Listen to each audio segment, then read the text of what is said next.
Ben, I haven't talked to you in a little while. You came onto my channel 2 times, I believe, and I was on yours 2 times. One was a debate, though. But it's been a hot minute, man. How are you?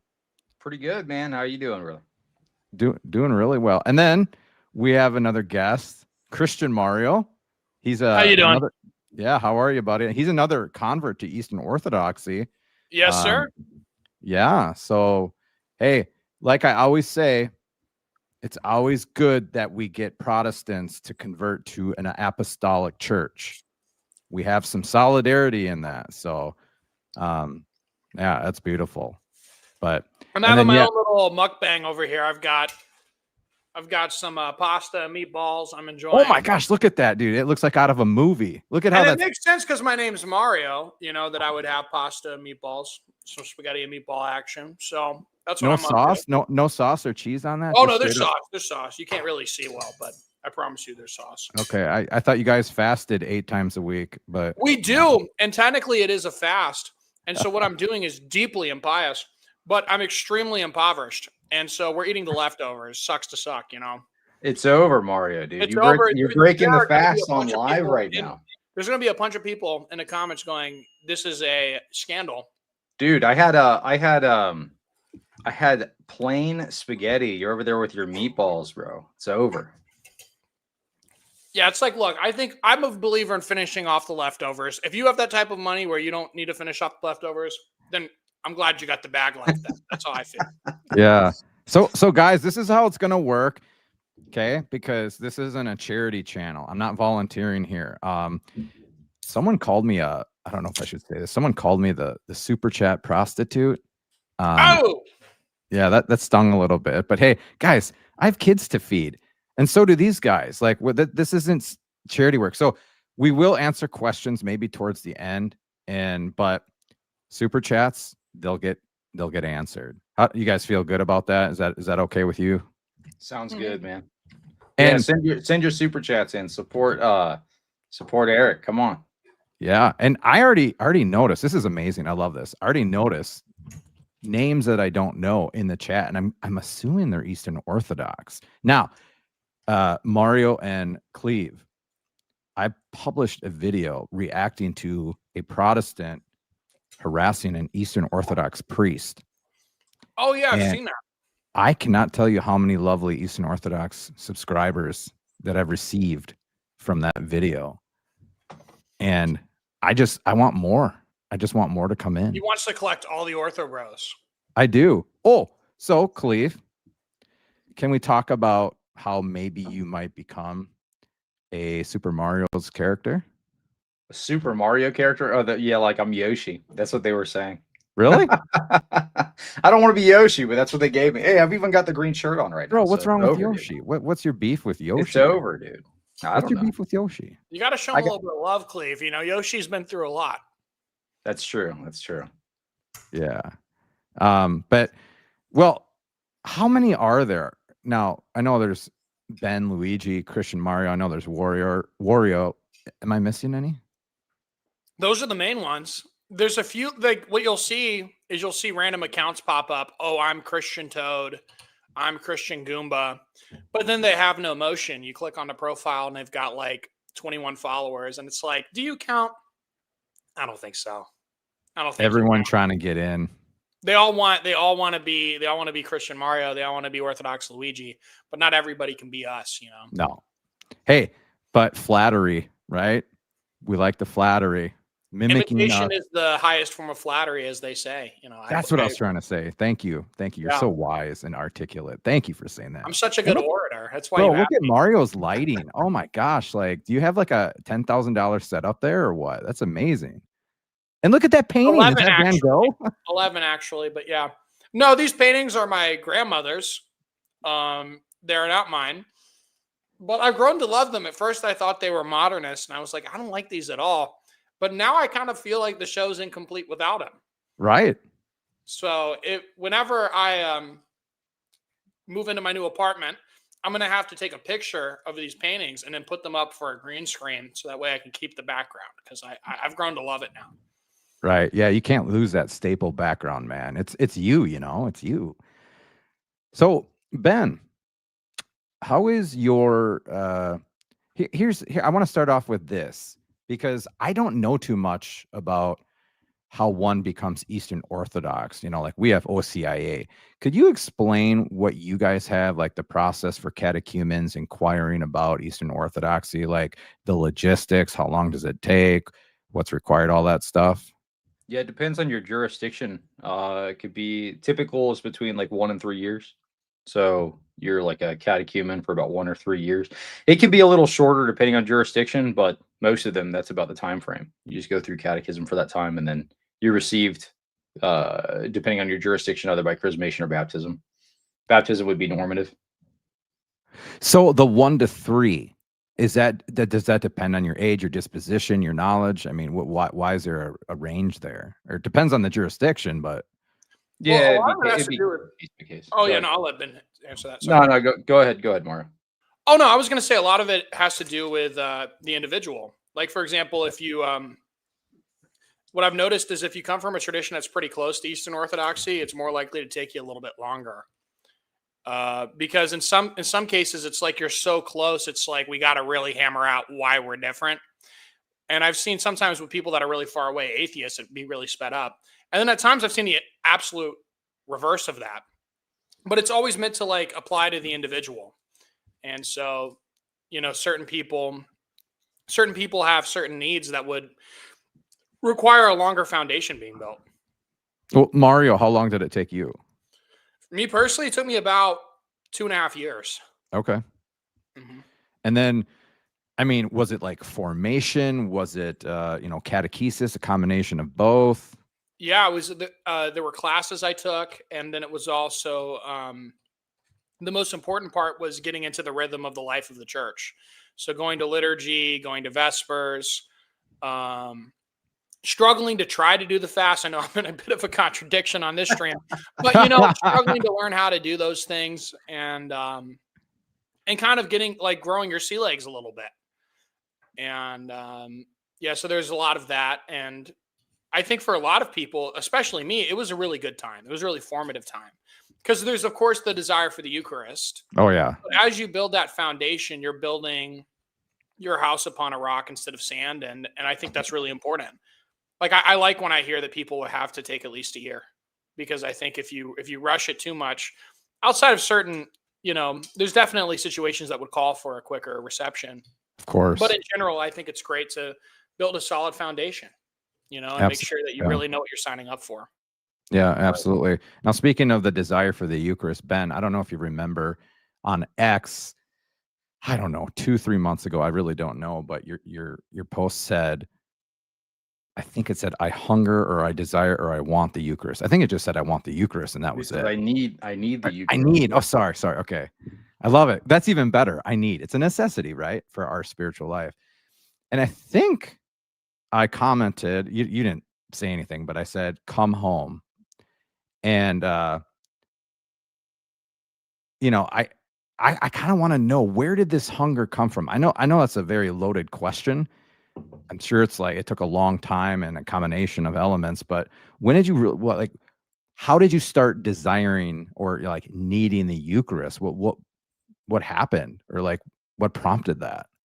Sure. Yeah. I mean, I think that's a good question. I talked about this a little bit on the Orthodox Ethos when I was on there doing that podcast interview. But basically, if you follow the channel for any length of time, I've always kind of I've always been, I've always believed in the real presence. But that was one of the first things, at least as long as I've had the channel, that was one of the first things to change. Before I had the channel, I was a memorialist. Maybe, but when I first got involved in apologetics about 5 years ago on other platforms. And I would debate and defend memorialism, and rhetorically I did somewhat okay, but it was still it's an indefensible position. So that was one of the first things to change. But along with that, you start to wonder, like, what makes a valid Eucharist? You start to research church history and things like that. And I had been engaging in these types of dialogues for quite some time, and you realize that if you read the church fathers, not a single one thought you had a valid Eucharist if you were outside of the church. And then almost every single one of them would tie in Matthew 18:18, Matthew 16:18, in which the keys were given to the apostles, and that apostolic succession being necessary for to bind and loose and to actually confect the sacraments. So if that is the case, and it's necessary that you receive the sacraments from a successor of the apostles, well, then there's no amount of like reforming my church that I could possibly do that's going to give me the Eucharist.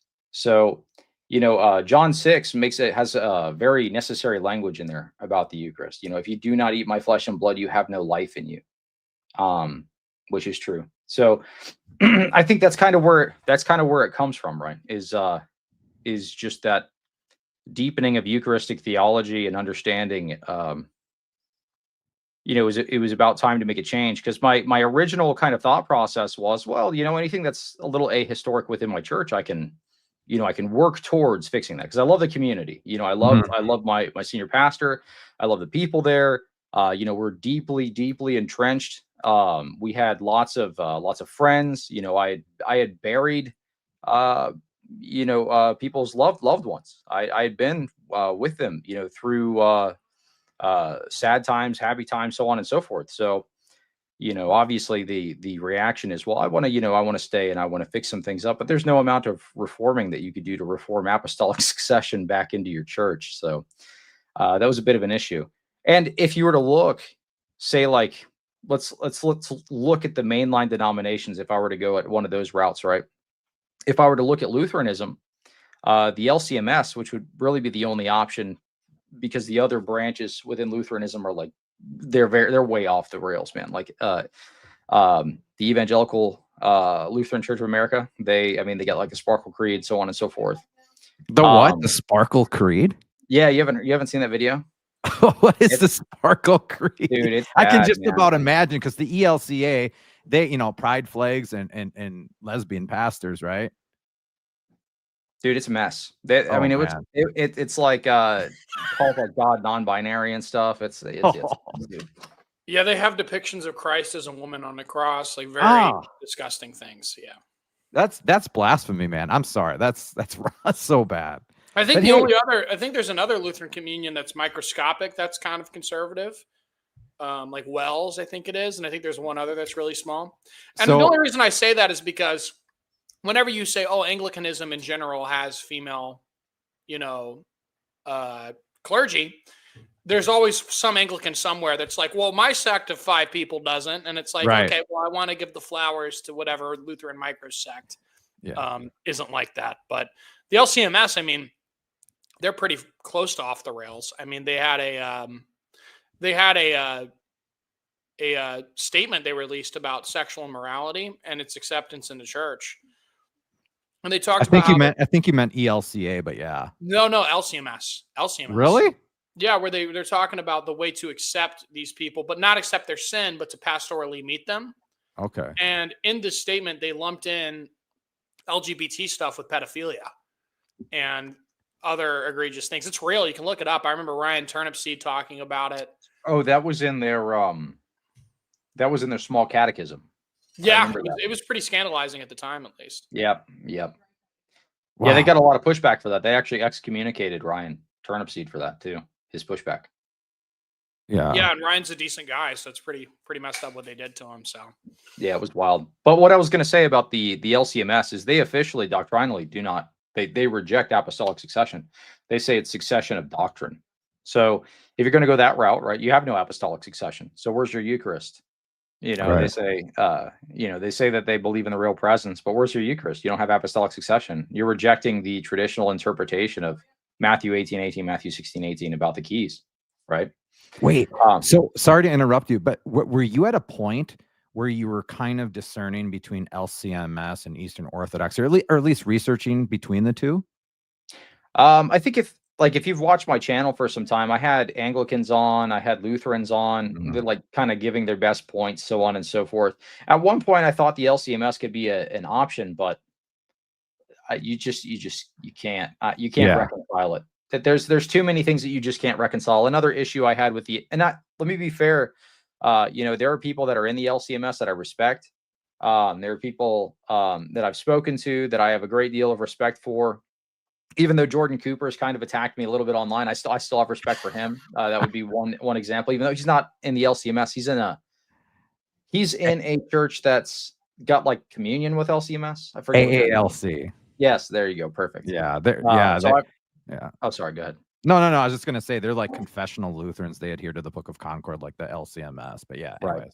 What William Whedon would be another one I have respect for. But I think when you just go down and you kind of look at some of the inconsistencies, it's just not an option. The Crux Theologium just seems like I don't know if you've ever heard of this, but it kind of shoots themselves in the foot in their soteriology. Like it's like you were predestined to heaven, but not predestined to hell, kind of deal. So they just kind of hand wave it as a mystery. So like it's not a contradiction; it's just a mystery. You don't need to worry about. Yeah, they build a mystery. They say you're predestined to salvation, and those that aren't predestined to salvation, it's a mystery. But it's like if you really follow that through, it's like okay, if you're predestined to heaven, and if you're not predestined to heaven, then where are you predestined to go? I mean, fill it out for you. You know, where else is there to be predestined for? You know, Yeah. even if they had a concept of purgation or whatever, that's a temporary state. That's not everlasting. So if you're not predestined for heaven, where exactly are you supposed to be going? Well, there's seems to be one other option. So. It's a default predestination. Yeah, it's kind of an odd position. It's like, well, let me draw the conclusion for you there. Mm-hmm. So, and then if you see Luther's work, Bondage of the Will, I mean, he really, and in some ways, he sounds more deterministic than even Calvin did in that work, which I think if you're interested in Lutheran soteriology, that's important to read. But it's a pretty, it would put Calvinists to shame, that work. So, Ben, you were one of the only Protestants that I came into contact with online in the virtual world that you were really piously devoted to our Blessed Mother. You'd always call her the Theotokos, and your belief in the real presence of the Eucharist. Let's not get into if you had it or not, whatever. But how did Our Lady, you think, played a role in leading you to where you are now and wanting to actually really receive Christ in the Eucharist? Yeah, that's a good question. There's a lot of intellectual reasons for my conversion, but I think like all of that knowledge is kind of like dead knowledge. I kind of needed that little spark of grace to open my noose and guide me into Holy Orthodoxy. And that really happened. I spoke about this in a couple of other podcasts, but that really did happen once I asked for her intercession. And that was kind of the spark, I think, that brought life to some of that information, because it was like it's all there, right? But the way that it was kind of framed in my mind was, okay, well, you have this here, but then you have these other things that I can maybe try to make a little crack in the framework or something like that. And it was not the correct way of looking at it. After I prayed for her intercessions, it did kind of bring life to some of the information, and the framework kind of pieced itself together. The existing knowledge kind of pieced itself together. And it was a bit of a process, you know what I mean? It's not like it was all at once. Like I had you see it's like Jarvis, pull up this, right. The screen just opens up or something. But I hope that makes sense, because it's not like I can make it sound like it's 100% just this like pure rigid intellectualism, me going piece by piece, which that's part of it. Right. But I think also I needed that spark of grace. And I think that is honestly what's missing with a lot of the different Protestant apologists out there right now that are dealing with church history, because there's no way they haven't engaged in some of this stuff. And now it just seems like, I don't know, it's difficult to articulate. You know what I mean? When you experience something like that, how do you articulate an experience? Right. It transcends everything. It's the aroma of incense persuaded Ben. That's so true. Millions will sniff incense, dude. Millions. Yeah. Well, I'll actually ask both of you guys this, because Mario is a convert, and then Ben, the role of Our Lady, with you finally asking for her intercession. Because being evangelicals, what happened or what led you to that vulnerable moment of actually taking, I hate to say risk or dare, it's not the right words, but of actually asking a saint, but not just a saint, our Blessed Mother, to intercede and pray for you? Do you know, how did that work out, or how did that play out? Do you guys remember? For me, it was I had a dream where, and I don't remember what happened in the dream, but I just remember when I woke up in the morning, I felt a love towards the Virgin Mary. Wow. And I actually didn't ask for her intercession for a while, but eventually I did. And nothing mystical happened or anything like that. But I had a dream where I felt a love for her. And it was after that that I realized I was like, okay, I'm going to end up either EO or Catholic because I'm not a monophysite. And I know that Mary, I know that I love Mary. So I was like, so that leaves really two options if I'm convinced of Chalcedonian Christology. So, you know, there was some stuff I had to research to fill it in, but, you know, that's what led me. And, you know, of course, Ben has his experience too. Yeah. Any Oriental Orthodox in the chat? I actually had an Oriental Orthodox come up here quite often on live streams. Do you remember that, Ben? Who was that?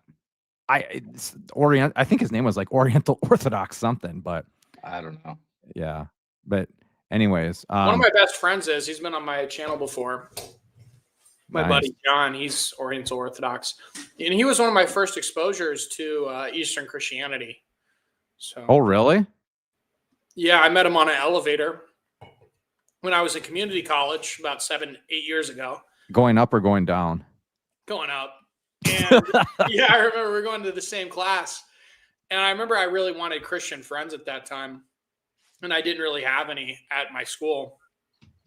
And the first day of or maybe it was the second day of school, I meet him on an elevator, and we've been inseparable since. It's been about 7 or 8 years. Oh, that's awesome. That's so providential too. That's great. So he's been a close buddy of mine. He comes on my stream from time to time. And yeah, that's awesome. So here's another question for both of you. In your view, what do you think the biggest misconception Roman Catholics have about Orthodoxy? The biggest misconceptions? The biggest, I don't know, man. It depends on what Roman Catholic you're talking about. Okay. You know what I mean? Because I feel like at this point in the discourse, we're pretty well familiar with each other. You know what I mean? Mm-hmm. Yeah, I guess like, you know, like on a really lay level, it's like, that it's like an ethnic cult or something. And like, in order to be Orthodox, you have to be like of Eastern European descent or something like that.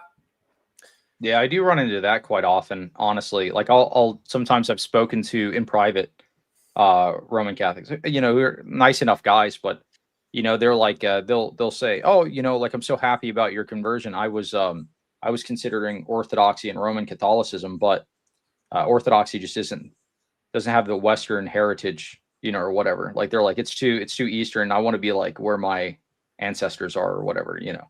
So I guess I have run into that, but like at the parish level, it's not like, you know, it's mostly converts. If I meet like your average Novus Ordo person, because I'm around Catholics quite a bit. My fiance works for a Catholic charity. We meet Catholic people. Your fiance is not Catholic though, right? No, she's Eastern Orthodox, but she works for she works in charity work for a job, and she's aligned with some Catholic charities. And some of the people that I meet through these different Catholic charities that she like helps on with certain, I don't want to dox too much information, but certain things. The people that I meet, you tell me you're Orthodox, they're like, "Oh, that's awesome." That's normally the reaction. If I talk to someone that's super duper traditional convert type, they normally will say something like, "Oh, well, it's the second best." So that tends to be the way that we're normally treated. And if I'm talking to a trad, they normally just like assume that we're like lax on divorce. And they say, "Yeah, you're like the same as us, but you're lax on divorce," which isn't really that's not true at all. But I guess that would be a misconception.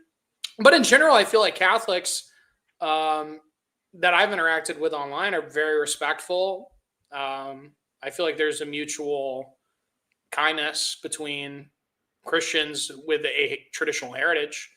So I don't know. I don't really feel like I mean, like maybe there's some like Twitter polemics or something, but on a ground level, I feel like Catholics and Orthodox are chilling. I was gonna Yeah. say you're in like the nice guy algorithm, dude. Like I was gonna, yeah. Well, I'm not dude. really. I like to fight prots. You know, it's not an issue. It's not that I don't think somebody should fight Catholics. I think other guys do that, but I grew up evangelical. I didn't grow up Catholic, so I got That's a bone fair to enough. pick with those guys. So you stay in your lane, huh? I stay in my lane. Protestants. Yeah, because it's like, what am I going to debate a Catholic on? The papacy or the filioque over and freaking over? I'm bored of those topics. And there's Immaculate guys that are way Conception, more competent. purgatory. We'll just have 5 million debates on Vatican II, Eric. How about that? We'll just Oh Oh, yeah. yeah, or Vatican II. we'll keep rematching each other over and over and over again. Hey, so Mario, that's how Ben and I met each other. You know who brought us together? Well, not directly, but Jay Dyer had a video. Gosh, was it on Nostra Aetate, Ben? Yeah, I think so. I don't remember what it was. We were talking in the comments of one of the posts. What was it? Was it during the whole controversy where there was a bunch of debates about whether the Muslims worship the same God as Christians? Dude. I'm not even kidding. You know who's not like started it in a bad way, but you know who was talking about it before it even got big? Ben, Cleave to Antiquity. Literally, I'm not kidding. Back, I don't know, was it February? I think early February, I had a live stream inviting anyone to debate about whatever, Christians that is. Ben comes on to my live stream, and what are we going to talk about? What are we going to debate? Nostra Aetate Lumen Gentium, obviously, because that's, his wheelhouse to debate or whatever. And that's how Ben and I met, through Jay Dyer. Jay Dyer brought us together in the comment section, and then he came onto my live stream, and Ben talked. We had like an hour discussion on Vatican II.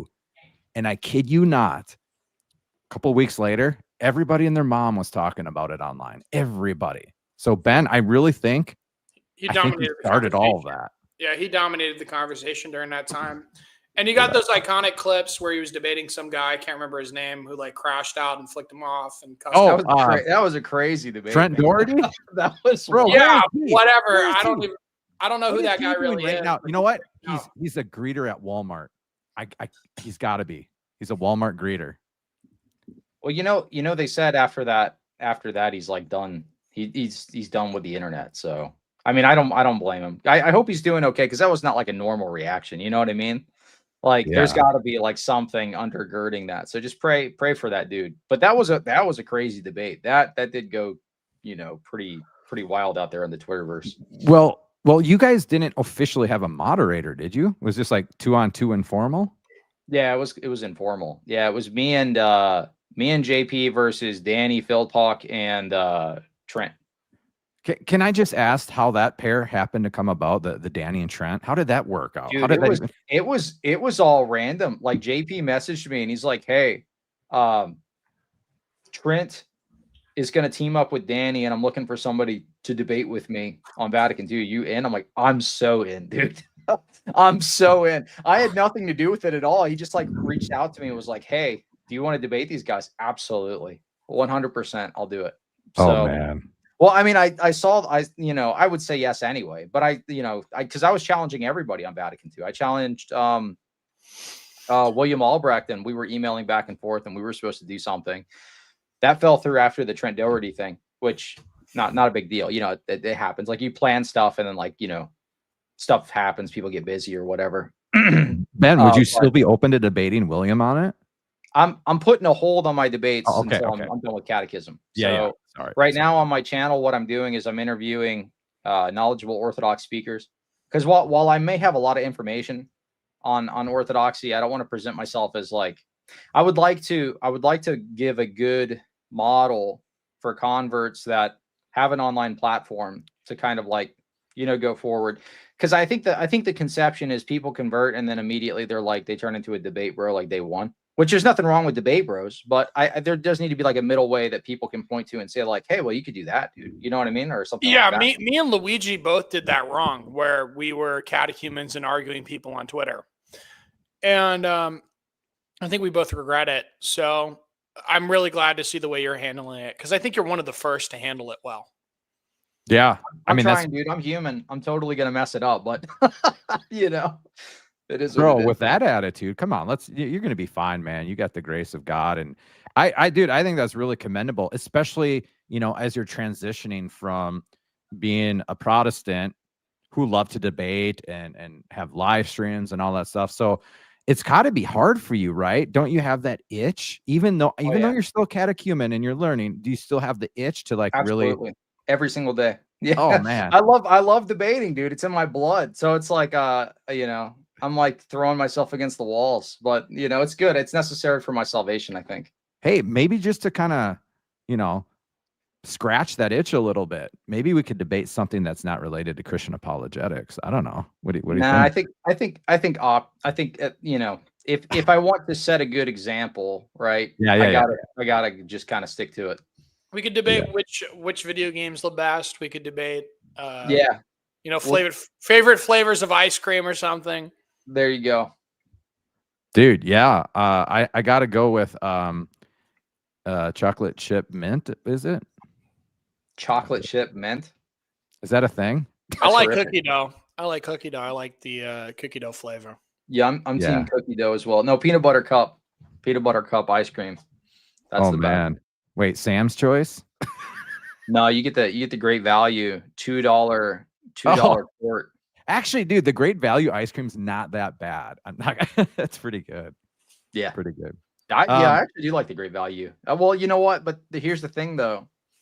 I don't like having ice cream in the house because I'll eat it all and then I just get fat. So I can't keep it. That's real. That's real.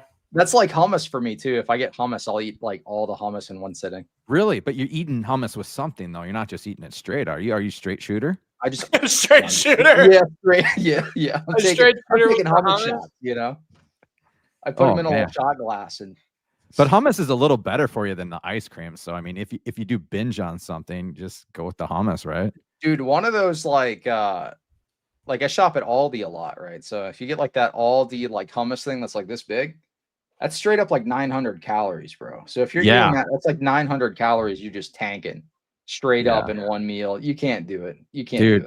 Aldi's is heretical, man. I'm sorry. I don't mean to like dude, I had a horrible experience. The first time I went to Aldi, it was just me. I had no shopping bags, right? I had no quarters.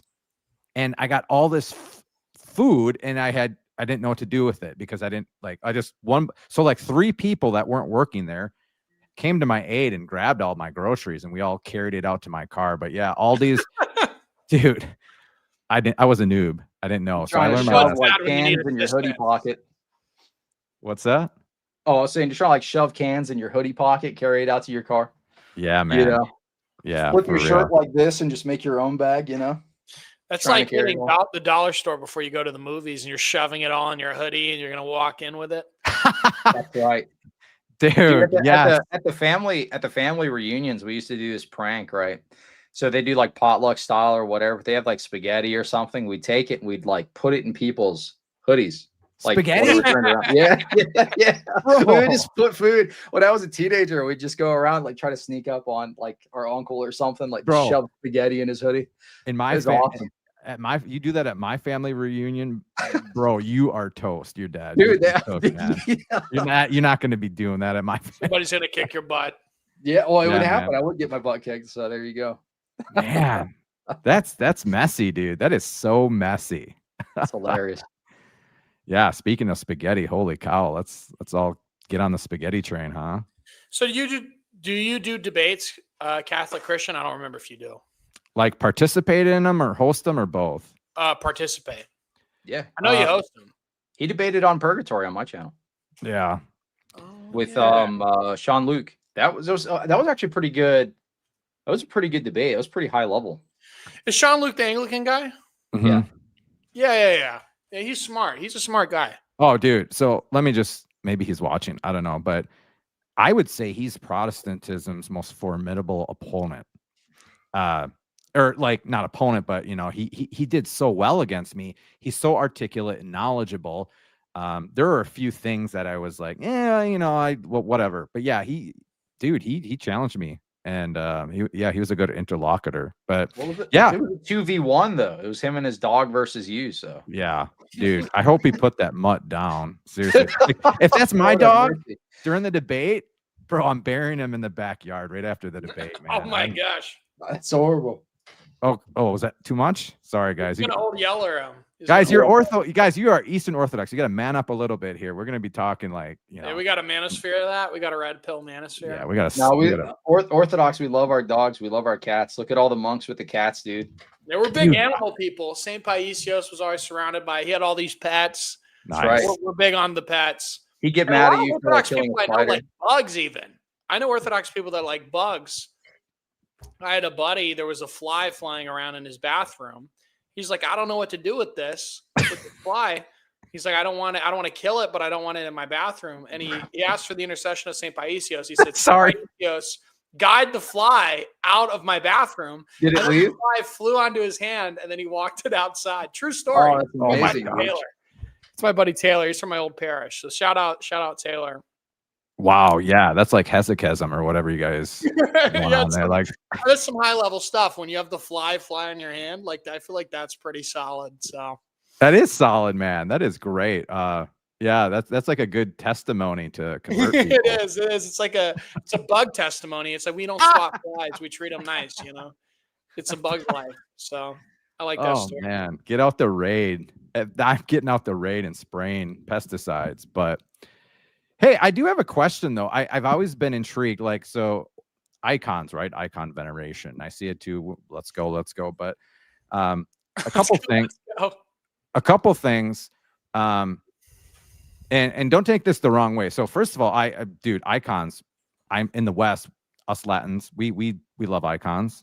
But I do notice, like, in some of your churches, like in the sanctuaries of the Divine Liturgy and stuff.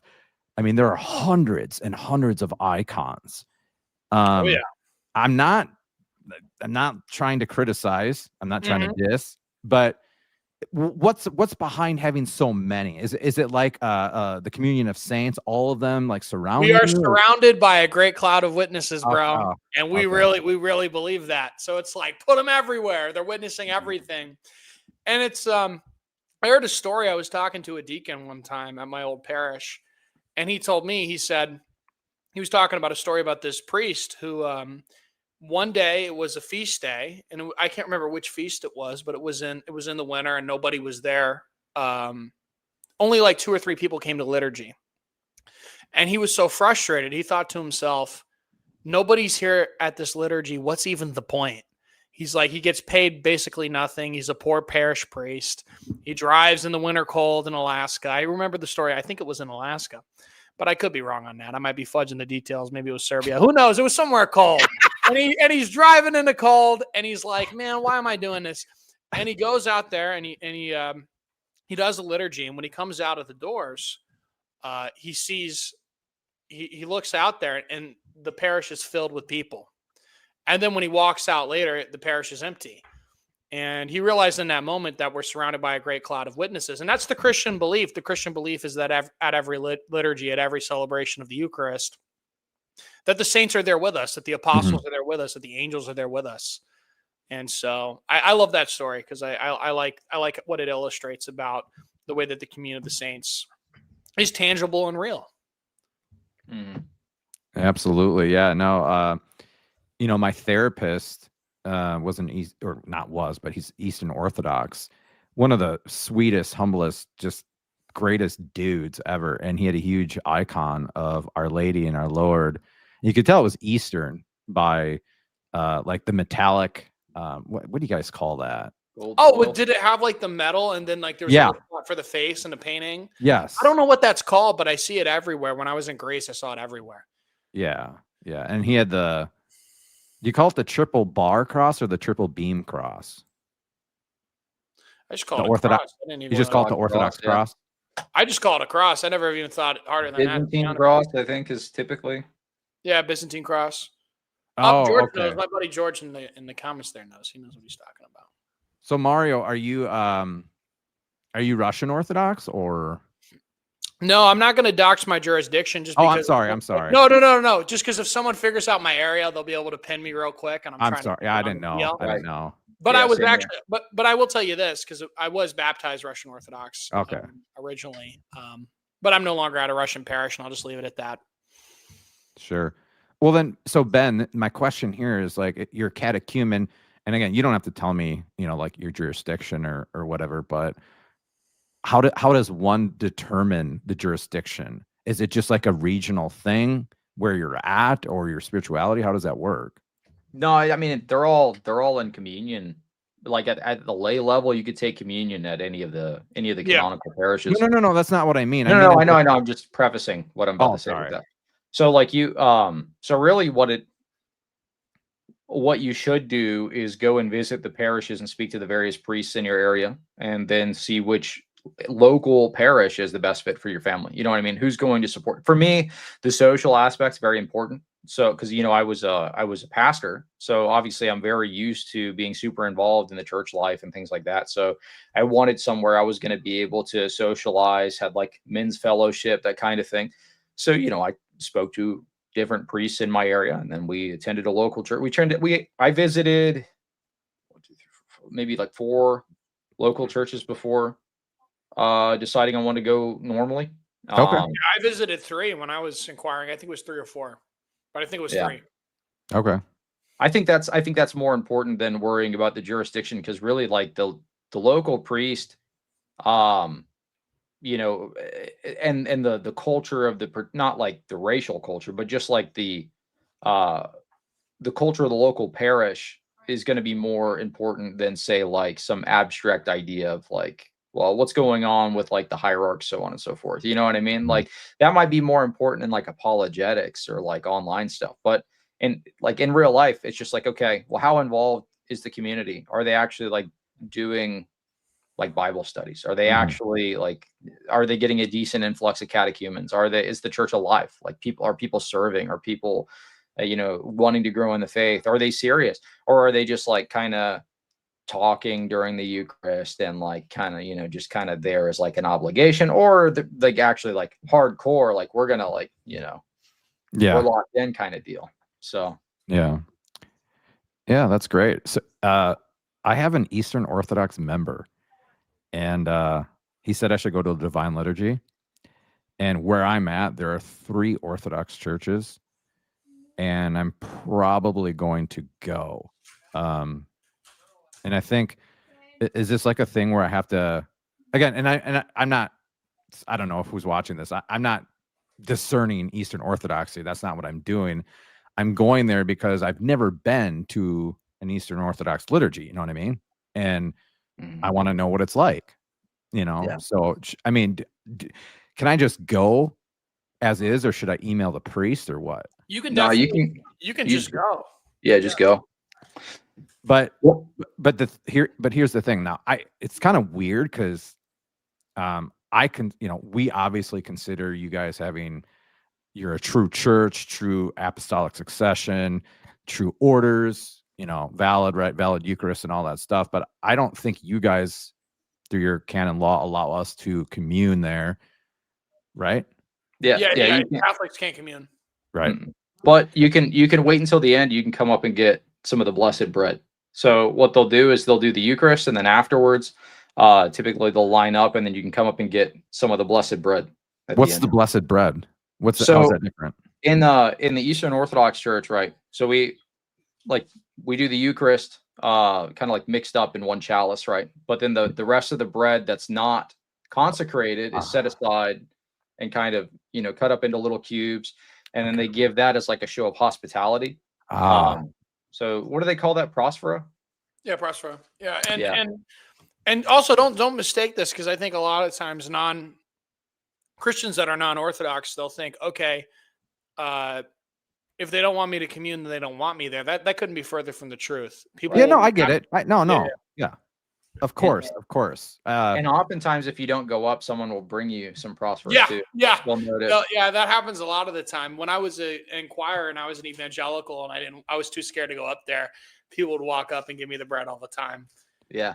Eventually, they did it so much, I was like, I might as well go get my own. I might as well. Yeah. One time, I had like 3 pieces of bread. Yeah. They're like trying to get me stuff. Yeah. Wow. I mean, can I take it home with me and make bread pudding, or should I just eat it there? You should just eat it. There. Yeah, just eat it, because you want to. It is blessed, so you don't want to like just Right. That would be kind kind of sacrilegious, quasi-sacrilege or whatever. I mean, I think if you made bread pudding, I don't know if that's a big deal, but I think it's just best to eat it when you're given it. You know? Yeah. And who eats bread pudding? Like, what's going on there? Who does that? It might be I think just to eat so. it. If you go to a divine liturgy, I mean, the only thing that might be different within the jurisdictions is like the language used for the liturgy, right? So, like that would be one of the more noticeable differences, right? So, like Russian Orthodox Church, obviously the liturgy is going to be in Russian. Antiochians typically is going to be in English. The Greeks will usually do like a mixed. It's like half Greek, half English or something. So that would be the main difference, just the language of liturgy. But they all typically will do the homilies in English, though. Oh, okay. I'm looking for maybe a church or a parish that speaks Ebonics. I'm just kidding. Yeah, I don't think you're gonna find that, man. Yeah. Hey, real quick, how long do you guys have? I was gonna maybe have the viewers ask a question or two or three or whatever. Sure. I've got a stream at 8. Other than that, I'm good. 8 Eastern.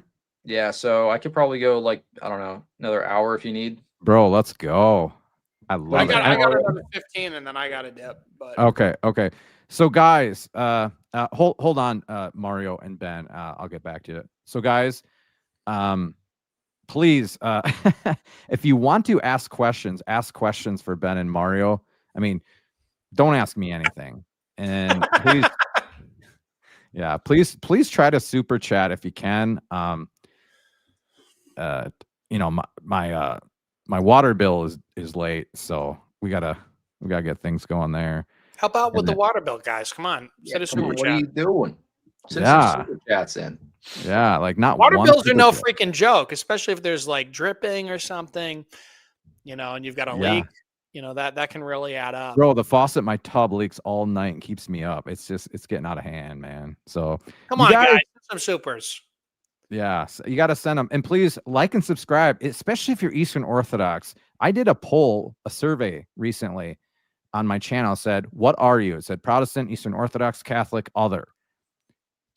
13 or 14% of my 22,000 people are Eastern Orthodox. So I have a special affinity for my Eastern Orthodox brothers. So yeah, subscribe and like. Anyways, so yeah, there's that. Cleave it up. Someone said, cleave it up. Look at that profile pic, bro. That's cool, dude. What's up, man? Good to see you. Do you know him? Guy's in my live streams all the time. Is he really? Oh yeah. I see cool dude orbiting around all the time. Yeah. Yeah. Honeycomb I see around. A couple of these people are familiar. I'm an Orthodox catechumen. If you have questions for Ben or Mario shoot them their way, you know. Wow, we got a lot of Eastern Orthodox in here. That's awesome. All right, you guys ready for another question? Yeah. If there were to ever be a full reunion between the East and the West, what would have to happen first? I mean, it's such a hard question because it's so hopelessly vague. It's like, sorry. In order for there to be a reunion, there would need to be doctrinal agreement. And from an Orthodox perspective, it would have to be uncompromising. So our position on that would be pretty strict. It would be like, look, we need to see the filioque not in a creed. We'd need to see it not in doctrine, not in dogma. We'd need to see papal supremacy walked way back to primacy.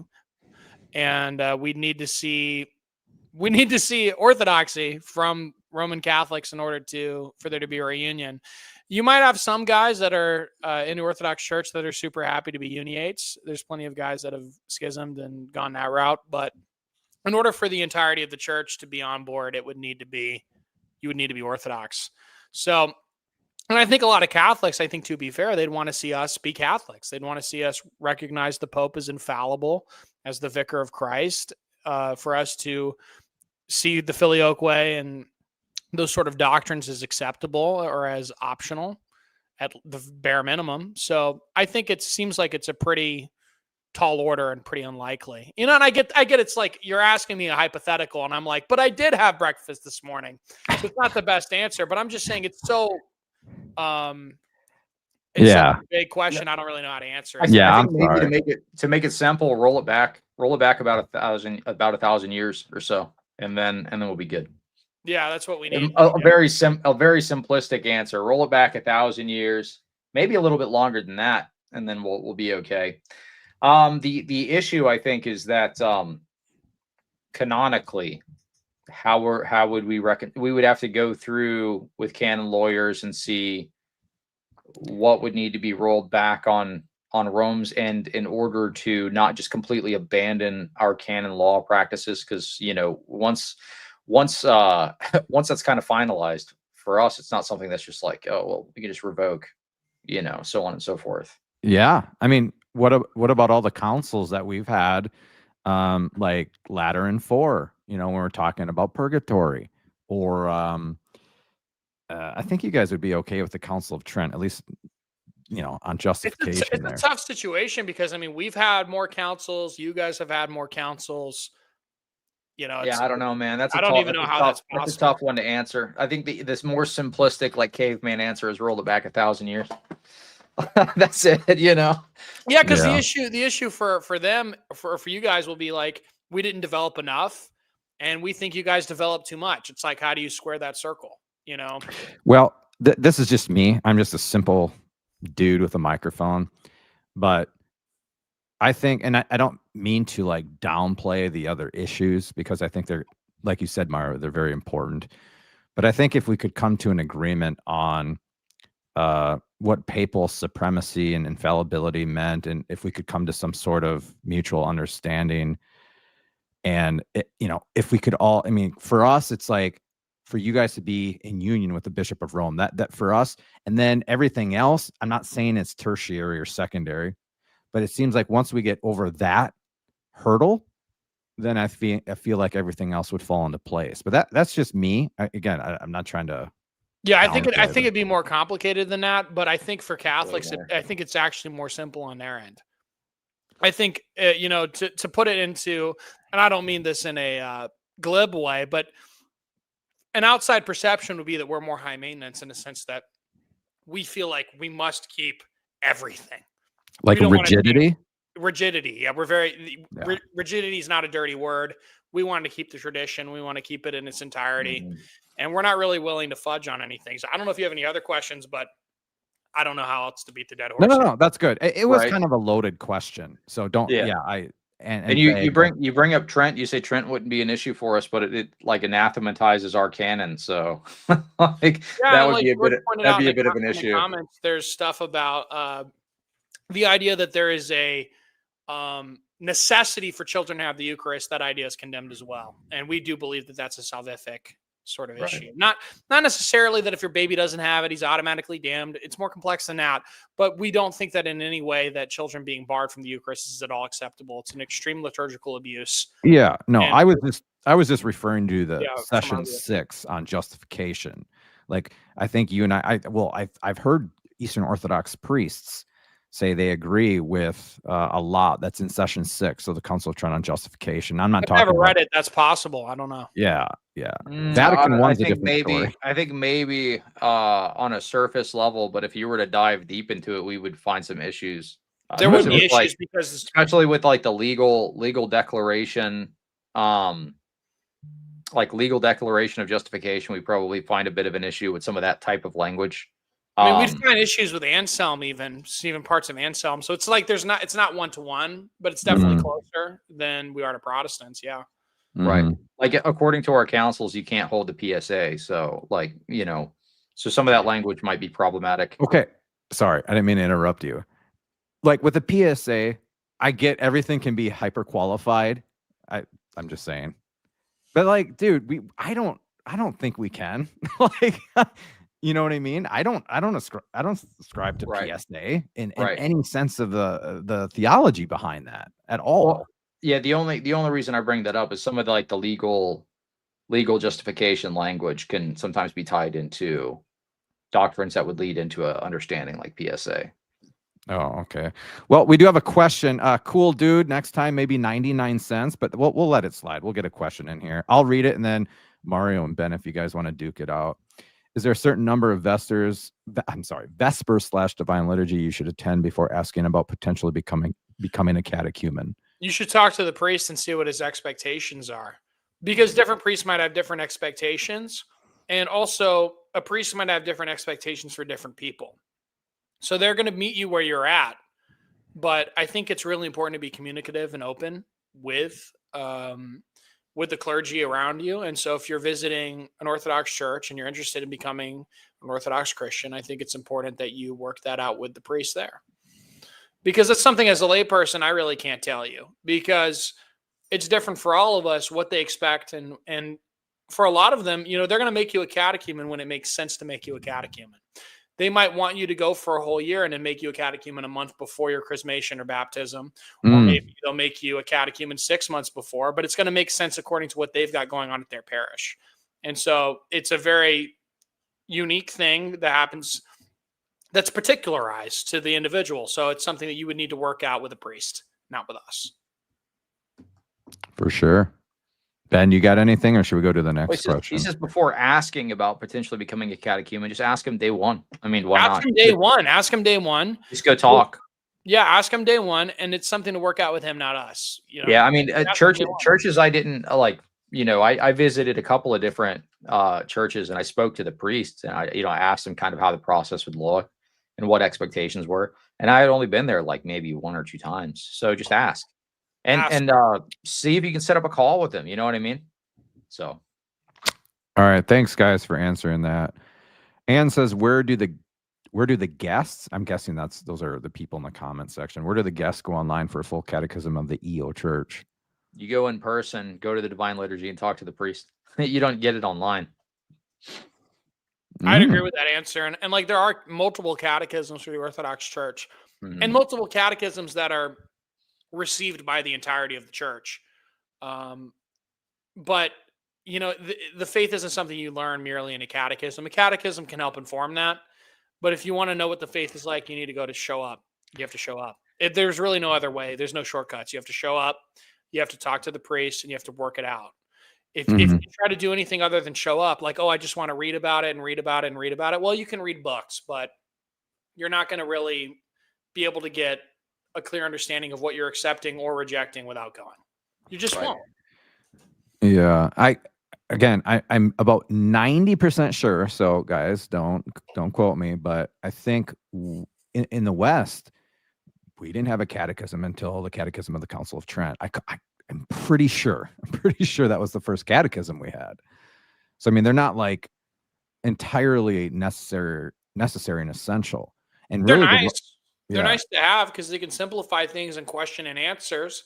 And we definitely have multiple catechisms that have been universally accepted.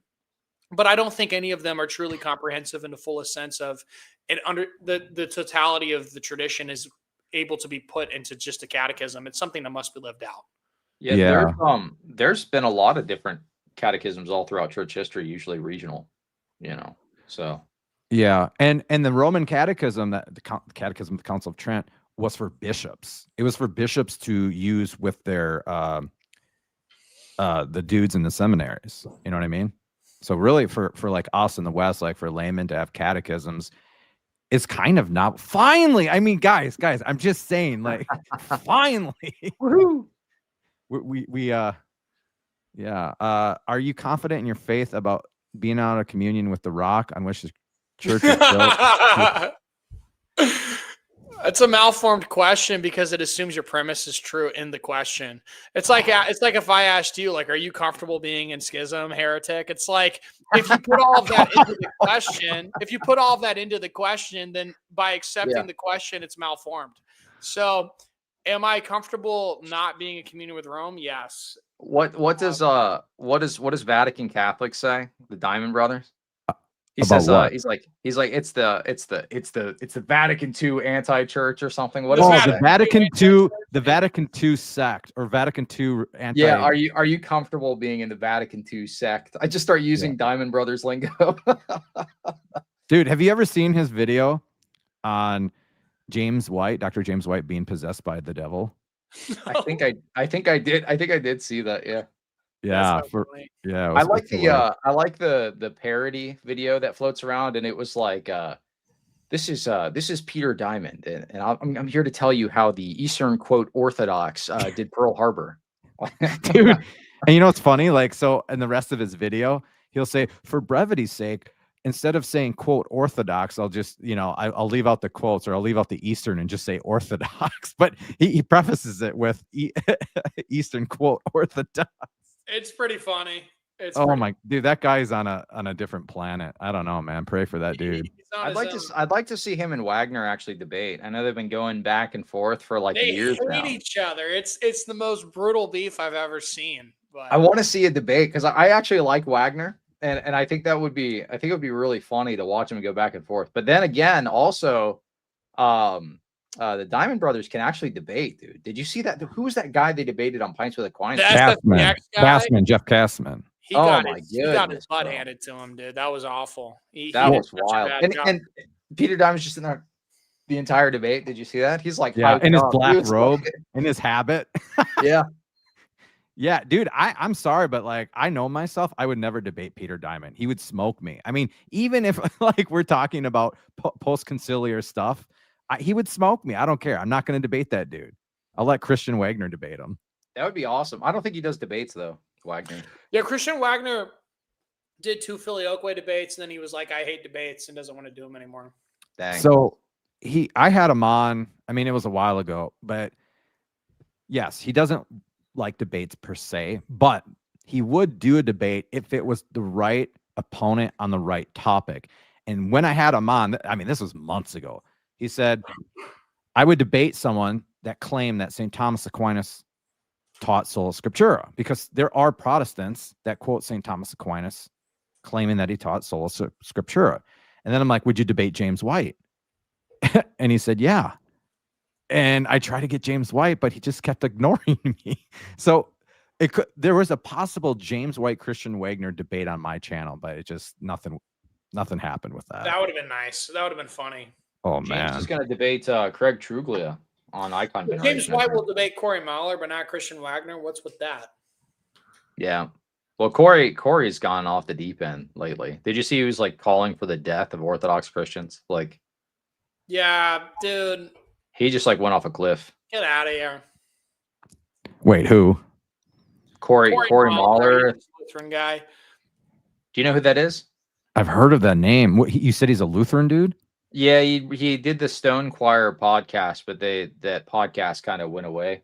Like they did their final episode or something. But he's basically like an unironic Wignat. Like, so yeah, it's wild.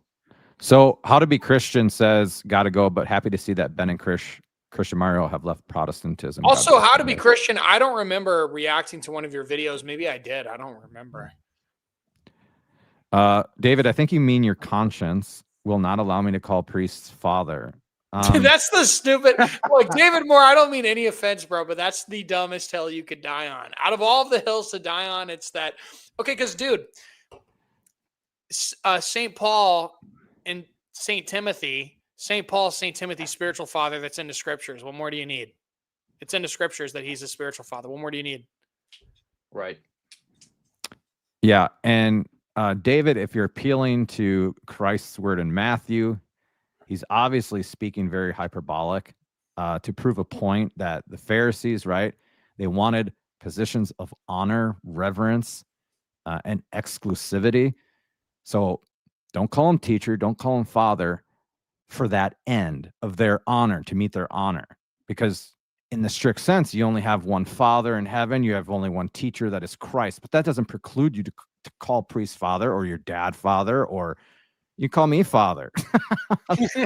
Like, yeah, but next time make it a super chat.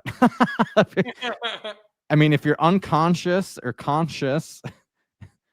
But yeah, I mean, honestly, our church teaches like fidelity to your conscience is number one, you know, because we don't believe in coercion and manipulation of the conscience. But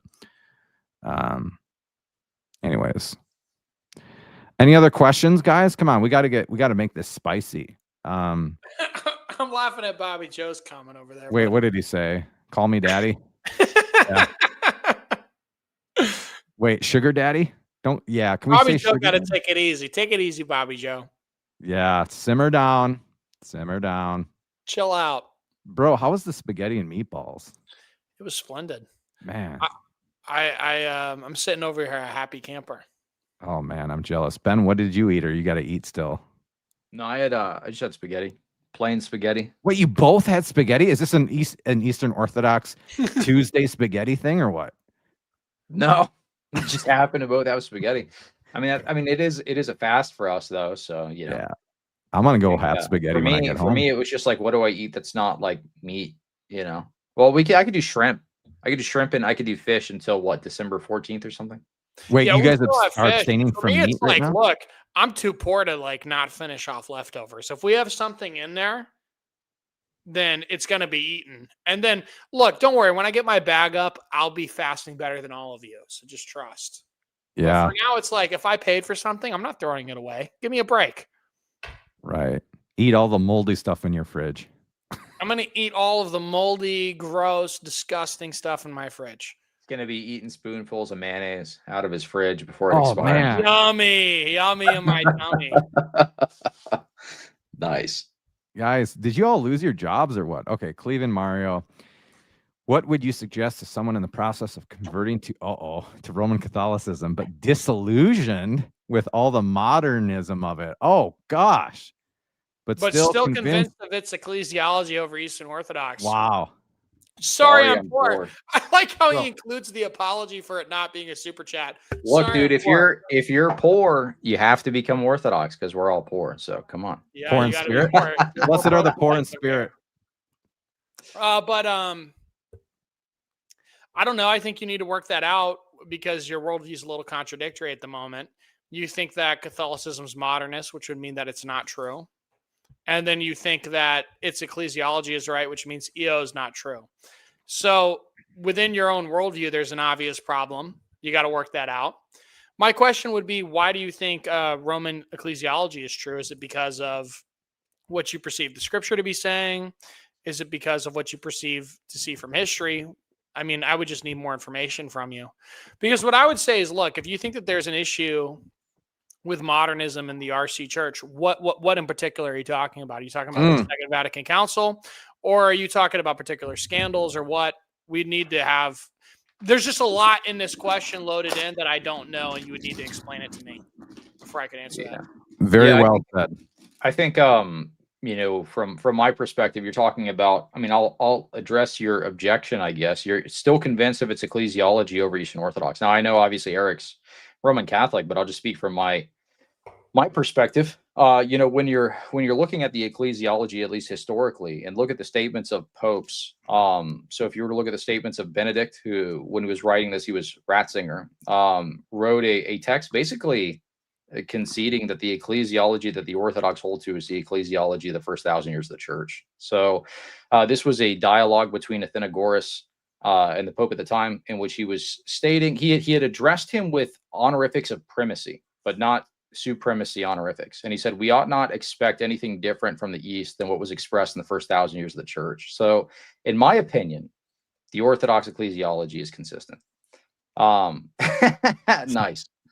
Well, that's a good question. I don't know. I think it's just how God made me. Thank you, though.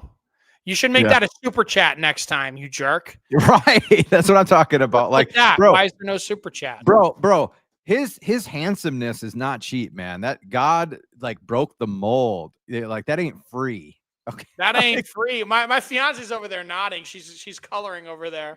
She's got her coloring page and she's nodding. She's like, yeah. So she agrees with you guys. Right. Sorry. Ben, were you done with that? I just wanted to add one thing.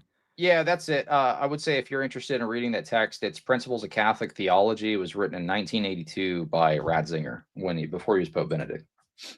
Yeah. So again, like I'm Roman Catholic. These guys are Eastern Orthodox, right? We know the differences we have ecclesiastically, so I'm not going to get into that.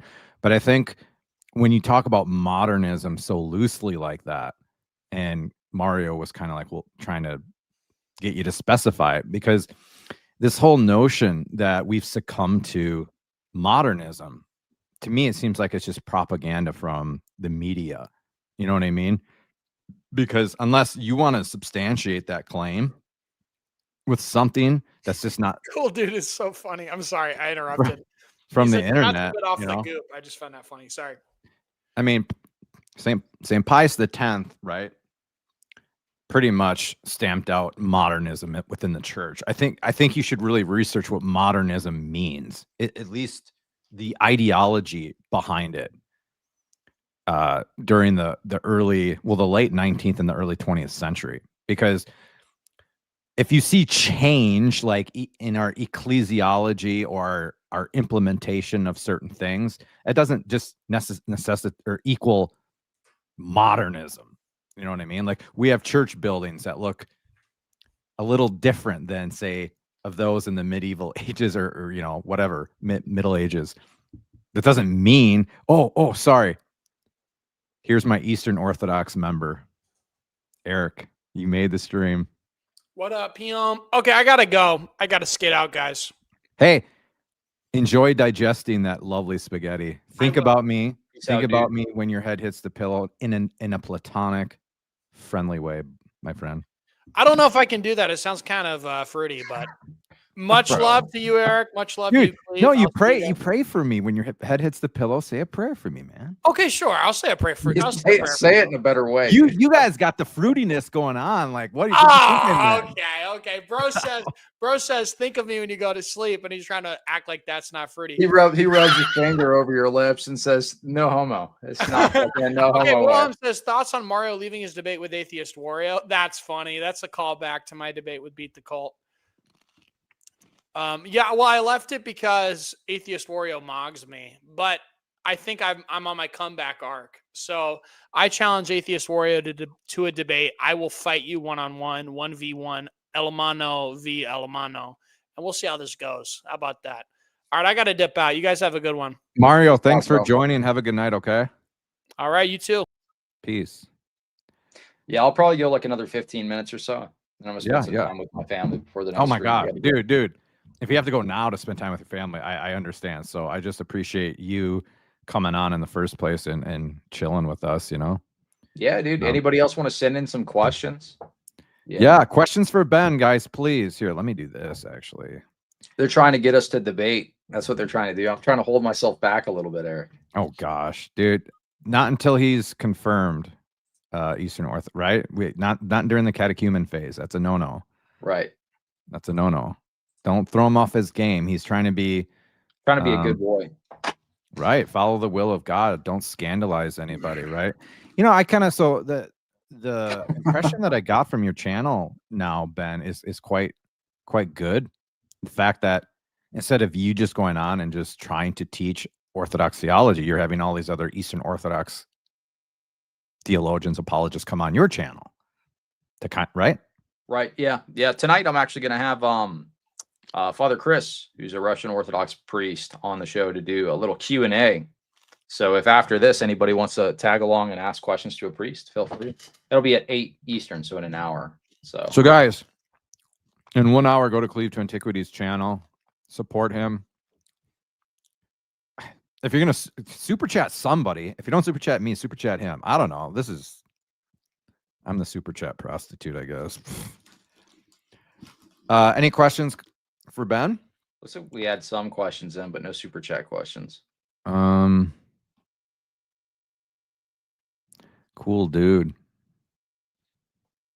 Check out Vespers. Yeah. That's where I went first. I went to a Vespers service, and my my questions were way too in depth. I asked a buddy of mine that was Eric, I can always count on you. So this is my Eastern Orthodox boy right here. I mean, you are too, Cleve, but you know, like, Cleve, you don't send me $50. Sorry. Nice. Guys, Eric, way to set the precedent, man. Y'all gotta follow suit here. Like, this is not charity work. But yeah, questions for Ben, because he only has, okay, we have a question here. We only have 15, 14, 13 minutes. Cleve, will you grow a based beard now that you are EO? No, I can't. I can't until I'm baptized into the church. Actually, Wait. somebody said I have to grow it out and then get baptized with it. Otherwise, they have to bless it afterwards. No, I'm just kidding. I do have a question. Oh, what's up? So, regardless of how does the Eastern Orthodox look at have you not been baptized, or is it just invalid?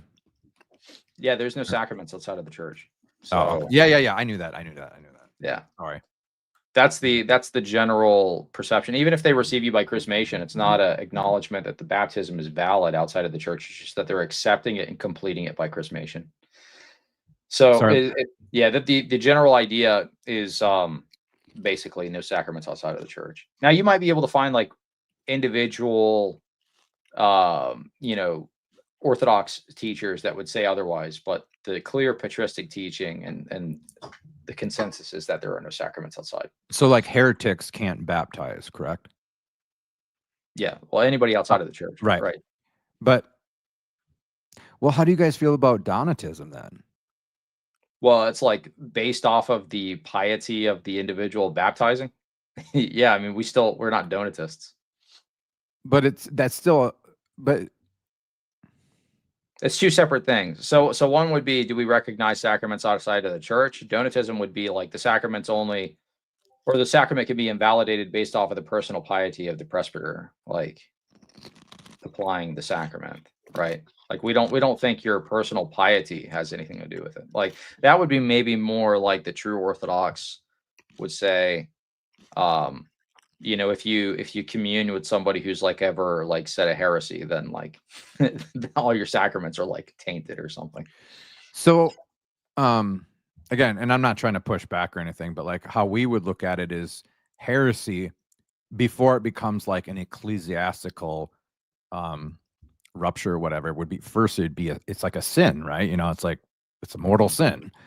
And so in that sense, it's like the Donatist angle on it would be like, okay, well, you committed the mortal sin of heresy, but that doesn't mean that the sacrament doesn't work regardless or in spite of your culpable heresy or whatever. I don't know what I'm trying to say, but we would say the same, like grace remains until somebody's actually excommunicated or defrocked, right? If you were to read the Rudder again, I'm not trying to present myself like a teacher or anything. So if you want to ask questions to the wonderful priest that's going to be on my show in an hour, feel free to do that. But okay, for what the Rudder says is canons cannot defrock or excommunicate, and grace remains until deposition takes place. So the canons of ecumenical councils are not like self-actualizing magic spells.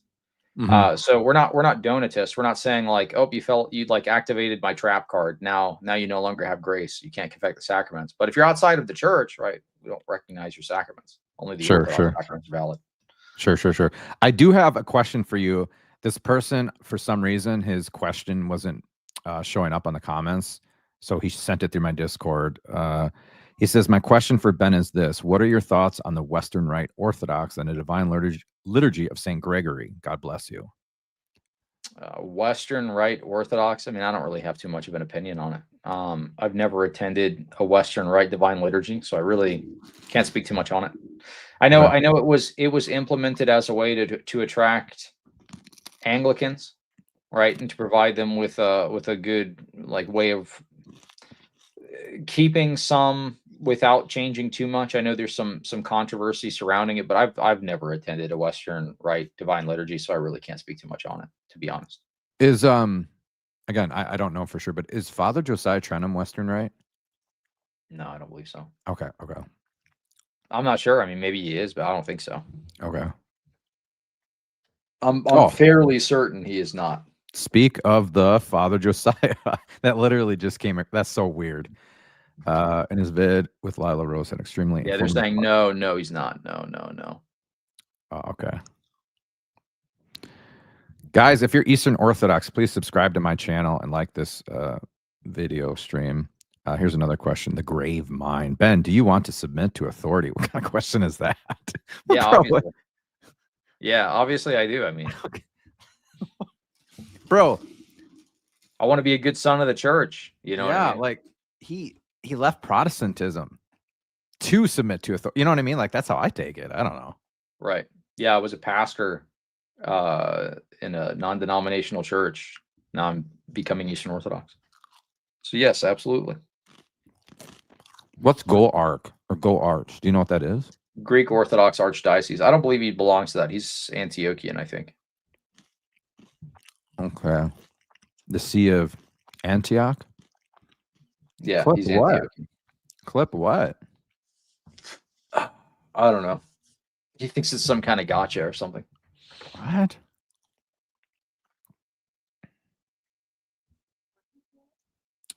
Interesting. Okay, this channel. Wait, you mean Ben? This channel No, I and think Fair you mean you. are the only two I'm left subscribed to after discerning and choosing orthodoxy. Honeycomb, that is super flattering, and I really appreciate that. Can you just maybe tell me why? I'm just so curious. Like, why us two? Dude, what is this, dude? When did you start calling a priest father? Look at this name. St. Wow. Big Chungus of Kazakhstan. Nice. What is the icon about? What is that? A rabbit? Yeah, it's Big Chungus. Oh, right on. Ben, here's a question for you. Ben, have you been happy since you made your decision? I hope you're getting support at home. What a beautiful question. That is a good question. Yeah, absolutely. You know, I have a wonderful, excellent wife, wonderful children, a wonderful priest and parish community. I'm getting plugged in, meeting people, texting people. We have a nice men's fellowship group at our church Nice. that I go to once a month. So I'm going there with a mission to make friends and you know, get phone numbers and text people and kind of just, you know, do life with people, you know, because I'm used to being very busy. I'm used to being very busy, very social. So like not being a pastor anymore is a little bit of an adjustment. I'd say that's probably the biggest adjustment. It's not having my phone get blown up all the time by people. Like, and I love that. I never got tired of that. I loved you know, pastoring and guiding people. So I think that's the biggest transition. It's just like, what do I do with my time? So now I'm filling it with interviews. I'm like absolutely filling it with interviews, trying to make sure I'm fellowshipping with people, attending as many services as possible, meeting with my priest. You know, I'll be going to a conference Friday, be hanging out with Jay Dyer, Father Deacon Ananias, Nice. Alton Jonah will be there, a bunch of other people. So that'll be really cool. So just, I mean, staying busy, but yeah, I'm happy. Absolutely. Oh, bro, that's awesome, man. I'm happy for you that you're happy. And I'm guessing you have peace of mind and peace of heart and life is good. And Oh yeah, for sure. I mean, it's like a huge decision to make, so it's not made lightly. You know what I mean? of course, of course. And, you know I don't mean to bring this up, but so many people had just all these wild speculations, right? You know, and I don't even want to entertain them, but it's like, you got to understand, like, people are people, man. You know, like, you don't know half of what's going on behind the screen on someone's YouTube channel. You don't know the half of it, man. Yeah, you know, it's funny for like at least the last month, I didn't do any kind of like Protestant apologetics at all, but people don't notice that. I was just doing like news stuff. So, like that was my entire thing. And like any collaborations I would do is like on things that were not specifically defending Protestantism.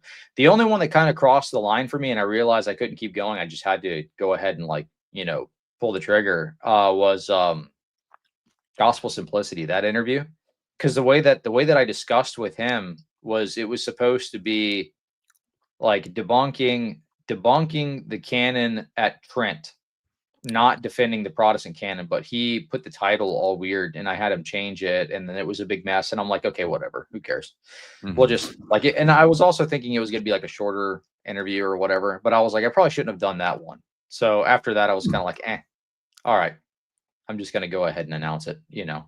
Yeah. No, I understand, man. I don't think, again, this is just me. I'm not trying to just placate everybody, but I don't think it was ill-willed or malicious, right? You know, we weren't trying to pull a fast one on anyone. I'm talking Yeah, about like no, the as Gospel soon as I was Simplicity fully thing. convinced, I announced it. And I announced it like as soon as I was fully convinced. I think that's probably a bit of the issue. Um, you know, people are like, well, why didn't you announce it before you announced it? So no matter when I would have announced it, I would have got pushback. So Oh yeah. Yeah. I thought some of them Gosh. were funny though. Like there's one, I forget the channel name, but they like photoshopped my purple head thumbnail on like a cassock, like stretched my neck out. It was like a catechumen remix or something. Like you did like a whole like AI rap diss track or something. Oh wow, they That really was, that was put some effort hilarious. into that. I mean, it's kind of flattering, you know. Attention is attention, right? You know, I don't have people making videos on me, so good for you, man. Let's see, Ben. Now that you left non-denom for EO, do you still secretly sing contemporary worship music in a I've never liked contemporary worship ever. Like, Good. yeah, I've never been a fan. There's only one evangelical rock band that I like, just one, and it's a punk band from the early '90s or '90s to early 2000s called Dogwood. That's the only one. I still listen to them. I like them a lot, but other than that, no, none of them. You know what? I'll say this, even though I don't listen to his music at all. Ruslan, there you go, my buddy Ruslan. Go buy his Wait, album. is that dude a rapper or what does he do? Yeah, he raps. Yeah, that's He where he raps. got his start, was doing rap. I don't He really raps. listen to rap at all, but Ruslan's a cool guy. He's one of the Protestants that were super cool. You know, when the news broke and everything, and we still chat. So he's a nice Right on. guy. You know, yeah, I really like Ruslan. He's a good dude. Yeah, no, I've never gotten down with any Christian rock, contemporary Christian music. I can't do it. It's too weird, man. I'm not dissing anyone that likes it, but I can't You play don't for like that you team. don't like the new Skillet? Did you see that? That was going around in the news. Like Skillet did a O Come Emmanuel, but heavy metal version. Oh, bro, no, I'm not. No. I didn't even watch it. But I've seen Skillet live, but it wasn't like my intention to go see them live. It was at a festival. We were going to see it. There was like a bunch of different bands. It was like Rob Zombie was there, Disturbed was there, Oh wow, Bullet that's for My hardcore, man. Valentine was there, a bunch of people. Well, who else was there? Was it Pearl? No, not Pearl Jam. I'll say Pearl Jam. Another one of that genre band was there. A bunch of like the older bands. Like were at hard that rock, concert. heavy metal. Yeah, it was like a Welcome to Rockville thing a while ago. Way more Rob Zombie, expensive than man. it should have been. Yeah, You guys not tear it up to Creed? I saw Creed live last year, or maybe beginning of this year. they're still playing. Yeah, they went on another tour. That was actually a great show, but I don't like the stadium shows, dude. I think they're boring. Like, so the Creed show I went to was a stadium show, so you're just like sitting in a chair. Like, I could just watch that at home at that point. Like, I want to get up and like, you know, I want to do something. I want to like, you know, go get in the mosh pit or something. You know, I don't know. So me. my brother's a couple of years older than I am. He went to Ozfest '99, and Pantera was there, Yeah. and he said for whatever reason there were chairs, like not bolted to the ground, but there were just chairs there. Well, what do you think? What do you think the people did there when Pantera was playing? Yeah, they took the chairs and just threw them around at each other and made a pile of chairs and got bloody and all that stuff. Pretty crazy. Have you ever been to any rock concerts or like gotten into the pit? I've been to some rock concerts. I don't know. So I don't know if I should say this on. You're gonna reveal your dark history when My you were past. a hair metal singer. So back in 2009, I believe, I saw Slipknot in Chicago, like outside of Chicago, and that was pretty wild. Nice. Yeah, I've seen Tool. I've seen Tool's awesome. Yeah, the Tool concert though would be crazy because they act like wingbats at their concerts. Man, they're They're I don't wild. really. I like to back in the day. So I love to do karaoke. That's like my number one like pastime. But I don't drink, so it's like, okay, when do I have an opportunity to do karaoke anymore? So, but back in the day, I would sing Schism by Tool sometimes. Yeah. That would be my repertoire. What would be another one? Wow. Sober. That would be another one. Like I do like 90s alt. That's like my vocal range. You know. Well, I'm not going to ask your age, but early well, actually, I would say the whole 90s, but really like 90 to 96, 7, 8, bro. All the music scene, so Yeah. good. So yeah, good. I'm a big alt fan. I mean, any like the karaoke stuff that I would do, like Goo Goo Dolls, Third Eye Blind, Matchbox 20, like that's my vocal range. That's what I vibe with. Oh wow, guys, Ben can sing. He can perform. That's how I wooed the wife, you know. We went out for Oh karaoke. wow. I sang Slide by Goo Goo Dolls, and it was I was gonna over. say, was Fell in love. it sober that wooed her? No, it was Slide. It was Goo Goo Dolls, you know. Oh was good. man, dude, Mr. Casanova. We should have a karaoke stream with Ben here. No. I'm okay. Yeah. Yeah. Do karaoke. It's like blowing out my microphone, you know. Yeah. Be Oh awesome. man. I can't sing worth a lick, dude. Like, Dude, I love it. I love it, man. oh, I mean, I love doing it. I'm horrible at it, but yeah. Cleve, do you game? What is that? Oh, like, are you a video gamer or what? Sometimes. Right now I'm playing Lego Fortnite. Dope. That's what I'm playing right now. But I don't know. It's kind of games get boring. There aren't any good games anymore. So I would like to say I'm spending more time reading, but that hasn't been the case. X has been like just a time waste for me. So Oh, I dude. gotta fix my attention span again, because I was reading like books back to back to back. I'll go through seasons where it's just like I'll read like a book in a day. Like the Pelican Really? Volume 1, it was like a 400-page book. And somebody was like, who was the guy that debated Peter Diamond? Jeff Kassman. Yeah, somebody commented on Jeff Kassman's thing. He said like he had read the Apostolic Fathers set in like a certain period of time. I'm like, dude, that's only like 10,000 pages. It wouldn't take you that long to read 10,000 pages. I'm like, I can read a 400-page book in a day. And they're like, oh, you're a liar or whatever. I'm like, yeah, all right, I'm just gonna read volume 1 to the Pelican set right now today, and I just did it right there with notes. So I made sure like notating, like Wow, I'll actually retain the information or whatever. So when my attention span isn't cooked by social media, I do stuff like that. But then when it's cooked, I'm like posting on X. I thought you believed in sola fide, you know, dude. rage baiting sola chat on X. Dude, is there anything good that comes out of X, man? Oh gosh. Well, I like it because you can like network, like, but then I get sucked into posting, you know, the drama. like, yeah, well, the drama stuff I've kind of steered clear from, but like just little simple gotchas if they line themselves up perfect, you know.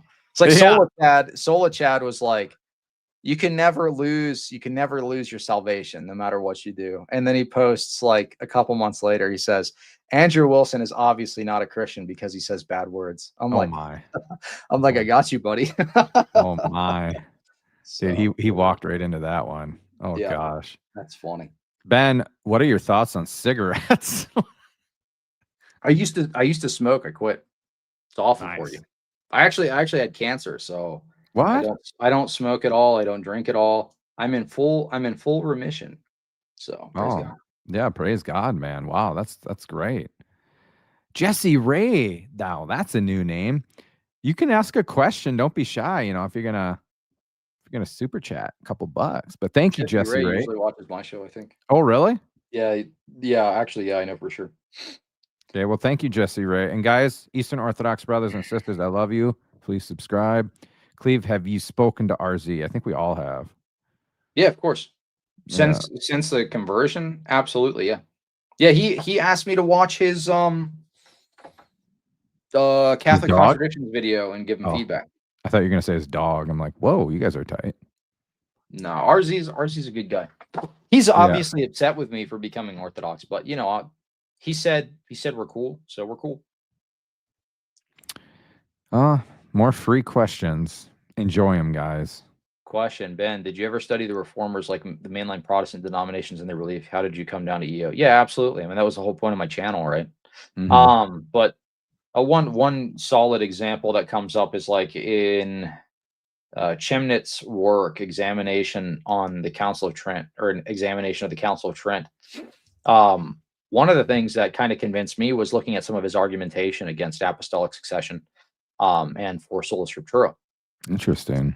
So he's arguing for doctrinal succession, and he cites Chrysostom, and he's saying, it's a super compelling quote. It's like, when you see the abomination of desolation, appear on the hill or whatever, like taking the high places in the church, then it's your duty to cleave to Scripture alone or something. I don't know if you use the word cleave, but like you need to like be Scripture alone. Come to find out, the citation that Chemnitz is using in examination of the Council of Trent is actually pseudo-diagraphical work, and it's a bitter Arian complaining about being kicked out of the church. So his whole his whole line of argumentation for sola scriptura is based off of the ramblings of a heretic mad because he's outside of the church.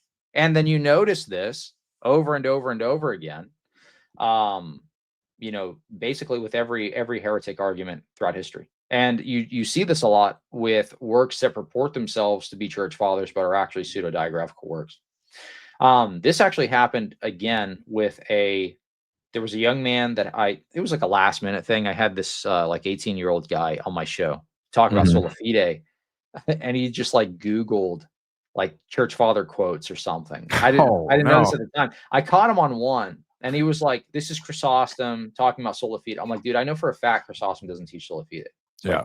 We're going to reshoot this part. I caught one of them, but another one kind of slipped through, and it was like a pseudo Jerome. It was actually like Pelagius or something. But the moral of the story is a lot of the reformer arguments that use these citations later by scholarship, modern scholarship, are shown to be like just heretics quoting, like posing as church fathers. Like this is a heretic writing as Jerome, but it's not actually Jerome. It's like, Pelagius. Yeah. It's just, I think it was Jeff Durbin. He always likes to quote St. John Chrysostom and a few others when they use the phrase faith alone. And I'm just like, bro, they didn't mean what you mean by that phrase.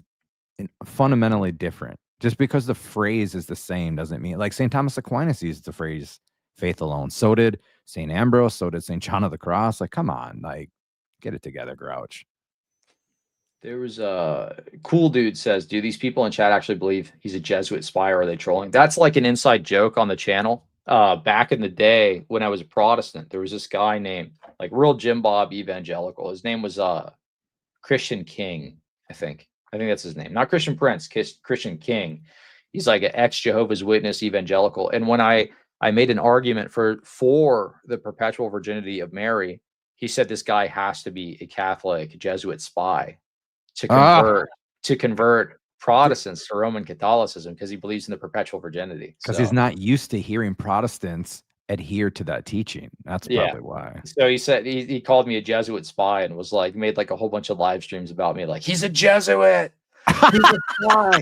Oh my God. Kelly Powers chimed in. He was like, he's like a secret Jesuit or whatever. Kelly Powers was going back and forth with me for a while, dude.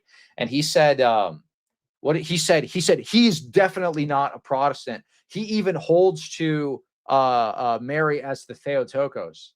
So I said, dude, Kelly, so you're an historian then, basically, is what you're telling me. Like you don't realize this. So. And he should read the original reformers and how they felt about Our Lady. Yeah, which was really funny because Ferris, who was in the chat earlier, like lumped me in on a James 2 video, which I didn't even disagree with, like any of the argumentation in there. But he lumped me in with Kelly Powers. Me and Kelly Powers don't agree on like anything. Really? we don't even like each other. What's Kelly Powers? What's his background? He's an evangelical. He's like, low church evangelical, once saved, always saved, all that kind of stuff. I went on his show one time, but I was like, to be honest, like, I mean, I don't want to say anything bad about the guy because, Lord have mercy on him. But I was kind of skeeved out when we were supposed to do a live stream originally. And he was like asking me like a bunch of like super personal questions. What is like your physical church location, stuff like that? Like, weird. Really weird stuff. I'm like, we don't have to work together. And then he came back and he was like, hey, sorry if that was like too much. We could just do like a debate stream or something. I'm like, oh, whatever. Who cares? Let's just do it. No, I think the gut feeling was best. Yeah, weird vibes for sure. I think I blocked him for some reason. I can't remember what it was, but I don't know. Who asked a question? There are a ton here. I'll take one more and then I gotta run. Well, Eric's on the screen unless you want to take another one. Oh, here you go. Cleve, was veneration of the saints last domino to fall? If you watched Alex Soren's video, what did you think of it? I thought Alex Soren's video was excellent. Alex is like the new up and coming Eastern Orthodox apologist. And he's made some excellent videos, very in depth. I think he's got a debate with Joe Heschmeyer coming up. So he's Wait, an who Orthodox, does? Alex Soren, he's talking about here. Seriously? He's the Orthodox lawyer. So Joe is the Catholic lawyer, Roman Catholic lawyer. So lawyers collide. I don't know a date, but I think they're both going to go at it. So that'll be interesting. That'll be cool to see because lawyers are usually pretty good at rhetoric. So Oh, absolutely, dude. Just real quick before you go. I know you're just hold on a second. Dude, I gotta just share this with you. I don't know if did I send this to you? Hold on. This might work. Hold on. good. I was Look stuck at backstage. this. Oh Seriously. my. Okay. So That's this is how that's this evil works. Cleve there. You can tell because I have to preface everything because I invite like anybody. Dude, on why here. am I just gotta sitting like preface it with Uh, this. Like, So you don't have to sign. Like I'm anything, waiting but- for someone to. Never mind. I'm not gonna say it, but dude, that was messed up. Anyways, yeah, that was fun, dude. That was my first debate on YouTube. I had done debates on like Discord and stuff like that, other platforms, but on YouTube, Yeah. that was my first live debate. So And what's interesting is I know a lot more about that topic than I did when you came on, but I'm sure you do too. But it was fun nonetheless. But yeah, dude, yeah, that was a good one. I like Really? the elephant with the unicorn horn. It works every time. I did that to Sam Shimon. Did I tell you that? yeah, I'm pretty sure I saw it. That was hilarious. Yeah, it was The on little X. You showed me on X. JP Uncut did like a AI like a pink elephant. It's like Sam is like praying before the pink elephant edit. It's so funny, dude. That was a fun time in apologetics. Like I feel know, like every couple of months it's like a new subject. Now it's Islam is like the Right. But dude, I'm for real. When you came on my channel and you brought that stuff up, that's when it all started. I don't recall anybody else talking about it. You came up, talked about it, I don't know, a week later, and then it diffused like wildfire and everyone was talking about it. It was crazy, dude. yeah. Well, it comes around in the apologetics world like once a year. So you'll see it come back next year. It'll be like Yeah, I'll see you usually- next year. whenever there's like a big debate, like whatever topic that debate was on is like the topics that people will debate on for a while. So like now it's going to be Islam probably because the Andrew Wilson Hakikachu debate went viral. I don't know if you saw that. So I saw it being posted on X. I haven't checked it out yet though. well, if you're sensitive to language, it might not be like a good video for you to watch, but I thought it was hilarious. He was like basically it's like a master class in rhetoric. Andrew Wilson like set up Hakikachu so good. He was like Hakikachu was like he's lining up. He's the Muslim guy. He's like lining up this like argument. He's like, oh well, look at the Ottomans. What the debate was, what makes a better society, Islam or Christianity? So he was like, oh look at the Ottomans, look at this, and then Andrew Wilson was like, you guys sleep with your cousins, dude. Like and it like and he was like, and this causes the IQ to drop. Here's the IQ of all the Islamic countries. And so Hakikachu had to defend that cousin marriage was okay and that it's okay to have low IQ society. So Wow. Sounds like it shifted the whole frame. And it was hilarious. He's like, what would you rather have? You know, automobile, computers, AI, all of this like wonderful technology, or donkey pull carts. man. Sounds like the Appalachians in West Virginia and their moonshine because oh man, it was they do some inbreeding stuff, inbreeding or whatever. All right, man. Well, hey, I'm gonna hop off, dude. Yeah. Thanks for having me on the show. Yeah, appreciate it. And yeah, I'll say some prayers for you and your spiritual journey and everything. And yeah, thanks for coming on. Really appreciate it, Ben. Absolutely. Y'all have a good one. All right. Yep. Peace out, man. Oh yeah, hold on. For those 30 minutes, if you want to come check out the live stream, I'm going to be live with an Orthodox priest if you want to ask him questions. Or if you want to shift over there and ask me questions. So I'll be live in 30 minutes on my show. Absolutely. All right, man. Take care, Ben. Yep. Thanks a lot. All righty. How long have we been going? Almost 2 hours. Who is the best guitarist? Well, I'm going to give you my I'm gonna tell you. Jimi Hendrix was so abstract, and his riffs were almost like mini solos. Like I don't know. He's just in a league by himself. But if I were to just say fundamentals, technicalities, Jimmy Page, for sure. Bruh. Well, you guys, man, are all of you guys like in college? What is going on? Dimebag Darrell was a really good guitar player, exceptionally talented guitar player. Sounds like you are a little biased. I think you're stuck in a certain genre there. I think you got to look impartially at other eras and genres there, buddy. Grave mind. Does anyone want to come up and debate me about anything? I got a few minutes, but guys, come on. What is this? You don't have 99 cents?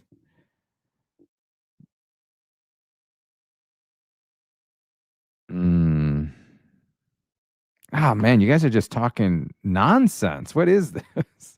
I got a bunch of people talking about music and on the filioque. What about you'll debate me? All right, let's set a date and get a moderator.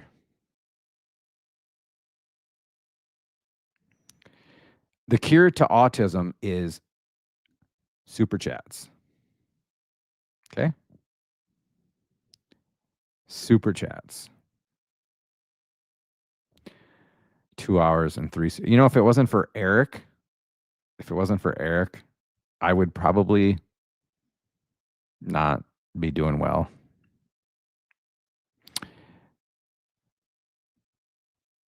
Sure. Who else wants to join our Discord? Who else wants to, huh? Here. If you really want to, you can join our Discord. It's all good. Oh, what a stream.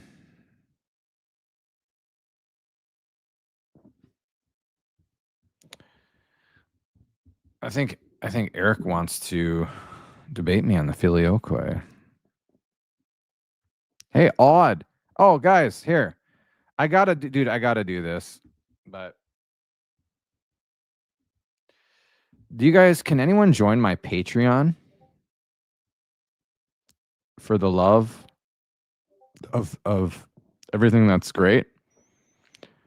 Here is the Patreon account, guys. I'm switching from memberships to Patreon. If you want exclusive member streams, if you want videos that I'll exclusively do for you, if you want anything, if you want one-on-one sessions with me, like talking apologetics and all that stuff. There we go. I need at least one person to join the Patreon. Otherwise, I won't be able to sleep tonight. Come support my channel. Support me. Holy cow, a lot of people just joined. Wow. Right on. Ephesus aired was funny. What? William Van Duiper. Dude, Ben, Cleave to Antiquity. He leaves and I lose almost half of my viewers. Of course, they were there for him. Nice. Thanks, Eric. Appreciate it. Bro, oh man, sorry, you're just so supportive of me and my channel. I'm so thankful. Appreciate it. Look what you guys get. Where's the video? Oh, look. You can go watch that if you join. I sat down with Joe Heschmeyer. See ya, Eric. Appreciate it.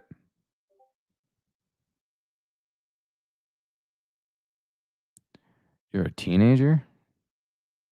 Oh, thanks, Odd. Hugs and kisses. Like, maybe not kisses. Well, actually, maybe not hugs. Sorry. Leafed it. It's kind of funny. How many people here are teenagers? Yeah, I'm gonna have to go pretty soon. I use Apple iPhone. XO, XO, baby. That's how we like it.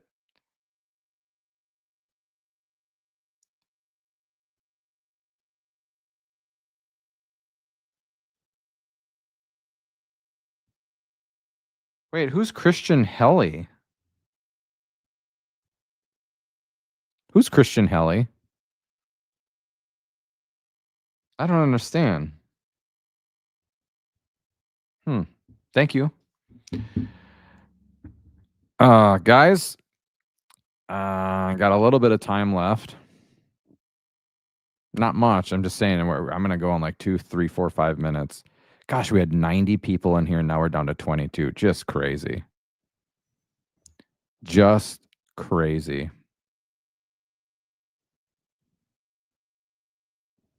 Oh yeah, dude, I can't have kids in here. Oh my gosh, you guys. I think I'm going to go. Oh, Honeycomb.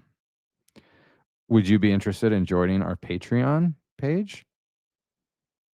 You can have access to videos like the one I did with Joe Heschmeyer. We have member live streams over there. Come on, just give me one person, guys. I'm trying to pay my bills. I'm trying to feed my kids. Twice last year. Of course, you can friend me on Discord unless you're just some weirdo. Gosh, now we're down to 18 people. Not good. Not good. All right, well, I think that's all she wrote. I'm going to go get my kids ready for bed. No one's joining anything or I know everyone else is too poor. I get it, guys. I do, but at the same time I don't. Only because of this. $5 not a day. Not a day, a month. So think about it. One meal, I don't know, at Arby's is more than that. One meal on one day is more than that. That's where I struggle, but it's okay. You guys, I mean, I'm not going to force you. No, you cannot friend me on Discord if you're underage, and I don't play for that team.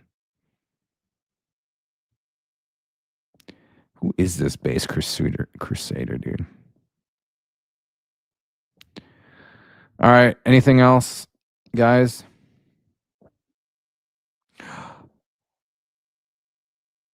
Who's Angus Garrity? Who's Angus Garrity? Wait, why 1350 though? That's what I don't understand. Is that Angus Garrity? Is that what's NZ? Is that a different denomination? Bro, let's go. I don't understand. Is that a different denomination, guys? Of currency? Oh, you pledged. That's okay. You guys can pledge. That's fine. I don't mind.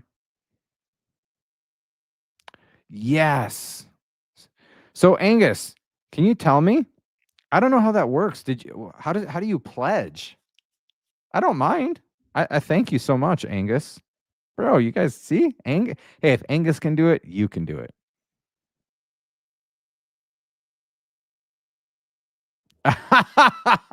Honeycomb.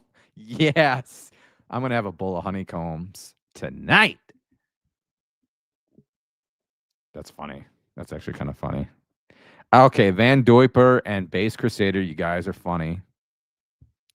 I didn't shave my beard. It fell off. Yes, sure. New Zealand dollars. Dude, Angus, man. I'm telling you, we're building a great community. It's going to be great. Thank you for doing that. It means everything to me. I mean that. I'm very grateful for everyone that supports me, my family, my channel. I will get a low taper fade, but you got to become a Patreon. You know what I'm saying? Base Crusaders in the the thing.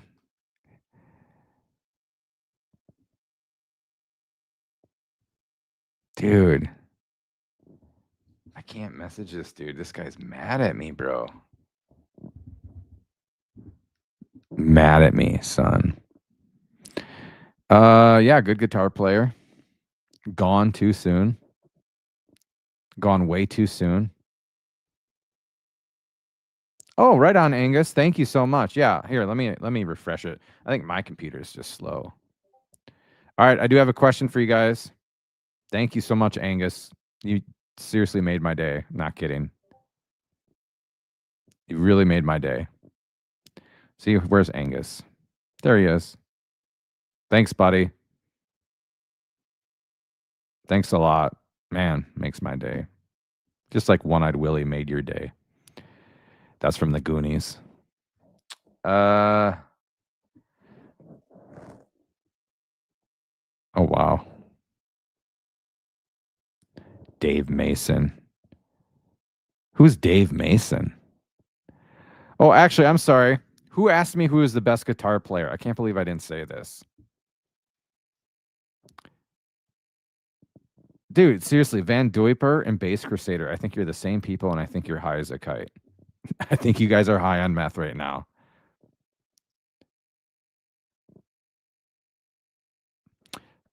David Gilmour from Pink Floyd. The best solo, the best guitar solo of all time, Comfortably Numb. Mm-hmm. Yeah, I don't know. Dude, what's with the chat all night? Goonies mentioned. Dude, this is the best, one of the best movies ever. Look at the grave. Dude, the Grave Mind. Are you subscribed to my channel?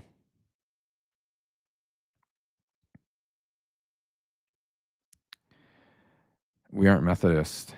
That's my copycat. Gosh, look at you guys. You guys are you guys dating? So we have a white and an Asian dude dating. Ha! That's pretty good, Banjo. Crystal Methodist. Methodist. That's so, bro, we love that. Banjo, I want to give you a free membership for real. Bro, man, thank you, Angus, so much. Bro, New Zealand. Guys, don't sleep on New Zealand, for real. They have a bunch of koala bears. Oh my gosh. Oh my gosh. That was pretty good. Jay Dyer came up a few times. He absolutely did, Echoes. Echoes, I'm not going to ask you for money because you send me too much, but dude, 2 hours of live streaming and just nothing. But no, please, I'm good. Don't you're good, Echoes. You got a free pass for the whole year. I've heard of the name Dave Mason. Oh my gosh. Who's AK? Oh my gosh, you guys. You guys are like making my flippin' day. Hold on. Who's AK? Oh my gosh. Calm Peace at Hotmail. Please don't be scared. Who's AK? Who just joined the Patreon? Who was it, guys? Thank you so much. Oh my gosh. I just want to get as many members. It's not even I mean, yeah, it's about the dollars. I'm not going to lie, but I want to get a lot of good people in there. Humana Vitae's back. Seriously, who joined? Don't be shy. So nice, you guys. So nice. Thank you. My gosh, I love you guys. What is this? Can you even sweep pick? Oh my gosh. Bro, I will sweep pick you to the floor. Billy, it depends. So here's the link, okay, that you can click on. But there are 3 different tiers. The first tier gets you early access to videos and member streams, exclusive member streams. The second tier, you get one-on-one sessions with me and then everything the first tier offers. The third tier, you get to tell me, besides everything in the first 2 tiers, you can have me make a video of your choice of topic or reaction. But yeah, it's all good. No pressure. Am I the only green? Bro, dude, you have 6 fingers, you mutant. What is a sweep pick? Is that like with a broom? Like you play guitar with a broom and you pick it? Ah! Dude, Bass Crusader. Bass Crusader. You coming out with some taken out of context videos soon? Pretty dope. How to get a girlfriend. Have charm, have wit, have humor, be good looking. If you're not good looking, get surgery. And most importantly, don't be desperate. Don't let them know that you want them. It's the biggest turnoff. Play hard to get. And wear deodorant. For real, for real.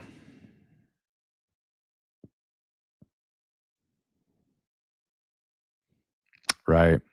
Feminine guitar playing, if I've ever seen it. Guys, I have about 6 minutes left. Oh, here, I have a question, Josh. Do you think the Pope saying Mary is not co-redemptrix is making Catholics go east or no? Oh my gosh, I hope not. It wasn't. You could say the Pope because the Pope signed off on it. It was a doctrinal note from the DDF. My eyes really hurt. But nobody said that Mary's not co-redemptrix. No one said that. I've read the whole thing. If you want to read it, it's really saying how we should be careful and prudent not to use that title. But yeah, it's not really like, oh, is it theologically true or not? RJ McKenzie's in the house.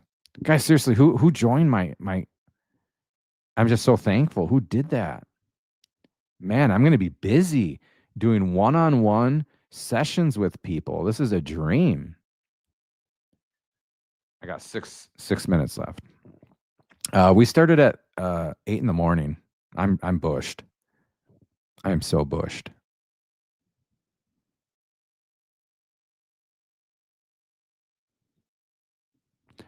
Do you guys know who Peter Diamond is? Do you? Here's Peter Diamond.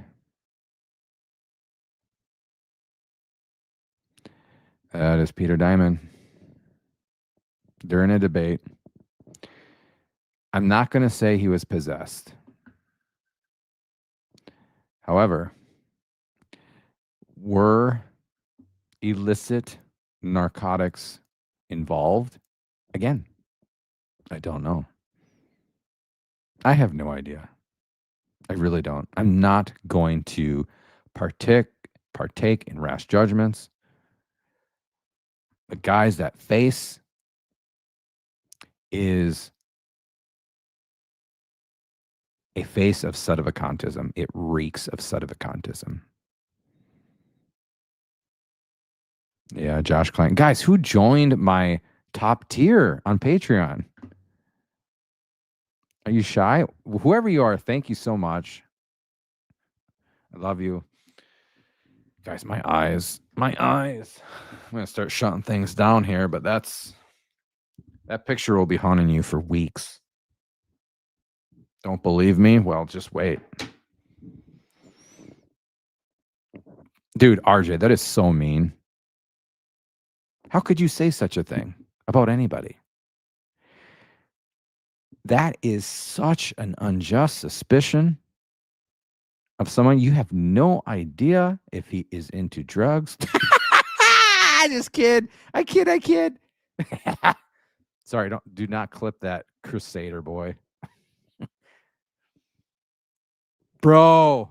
Oh, it's so on. It is so on. I'm getting it. I'm getting him to come be a Patreon member. Oh my gosh, can't wait. Wilhelmus Van Duiper. Oh. Clip Crusader boy. Gosh, you guys, dude, you are in cahoots. You are just choir boys. Two white choir boys on a date. Okay, one's Asian.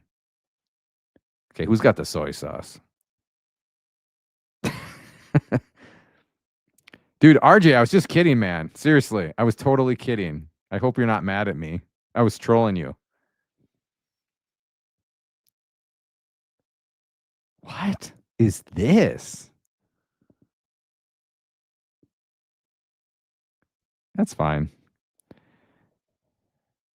Soy sauce is based. Wilhelmus is Asian. No, RJ, I was seriously kidding. I love you, RJ.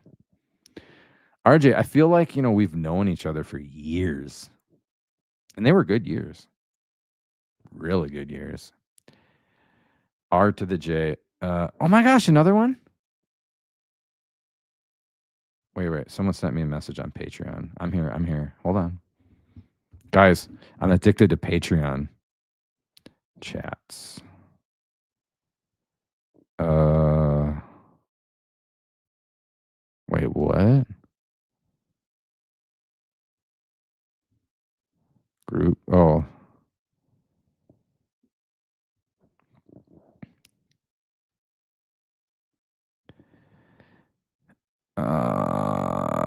The Pope. Did you see the video from the Pope about climate change? It's almost like he's saying, if you don't support climate change policies, you don't believe in the humanity of people affected by changing the climate, which assumes many things. Your take. Who is this again? $25.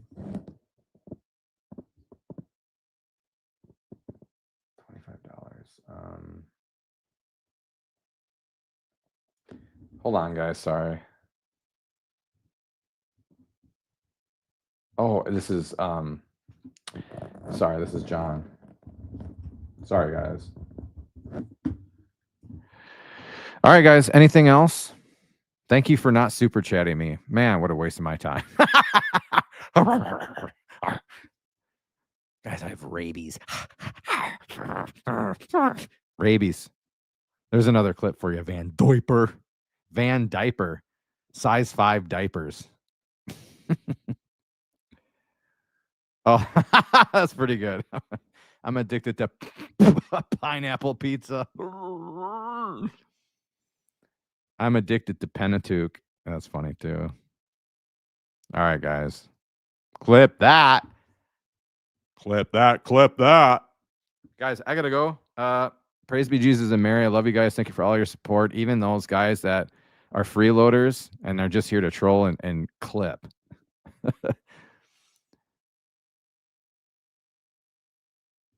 What do you mean of a giveaway? What do you mean of a giveaway? If you did that though for real, I would give the money to people to join the Patreon, if that makes sense. Or I mean, unless you want, I can give it away to a charity. I don't know, but no pressure. Don't do. Yep. Okay, guys, I really got to go. Don't worry about being goofy, but love you guys. What's today? Tuesday. I might have a member stream tomorrow, but you got to join Patreon. Love you guys. Praise be Jesus. I have kids. Seriously, thank you for everything. But gosh, frugal in here. So frugal.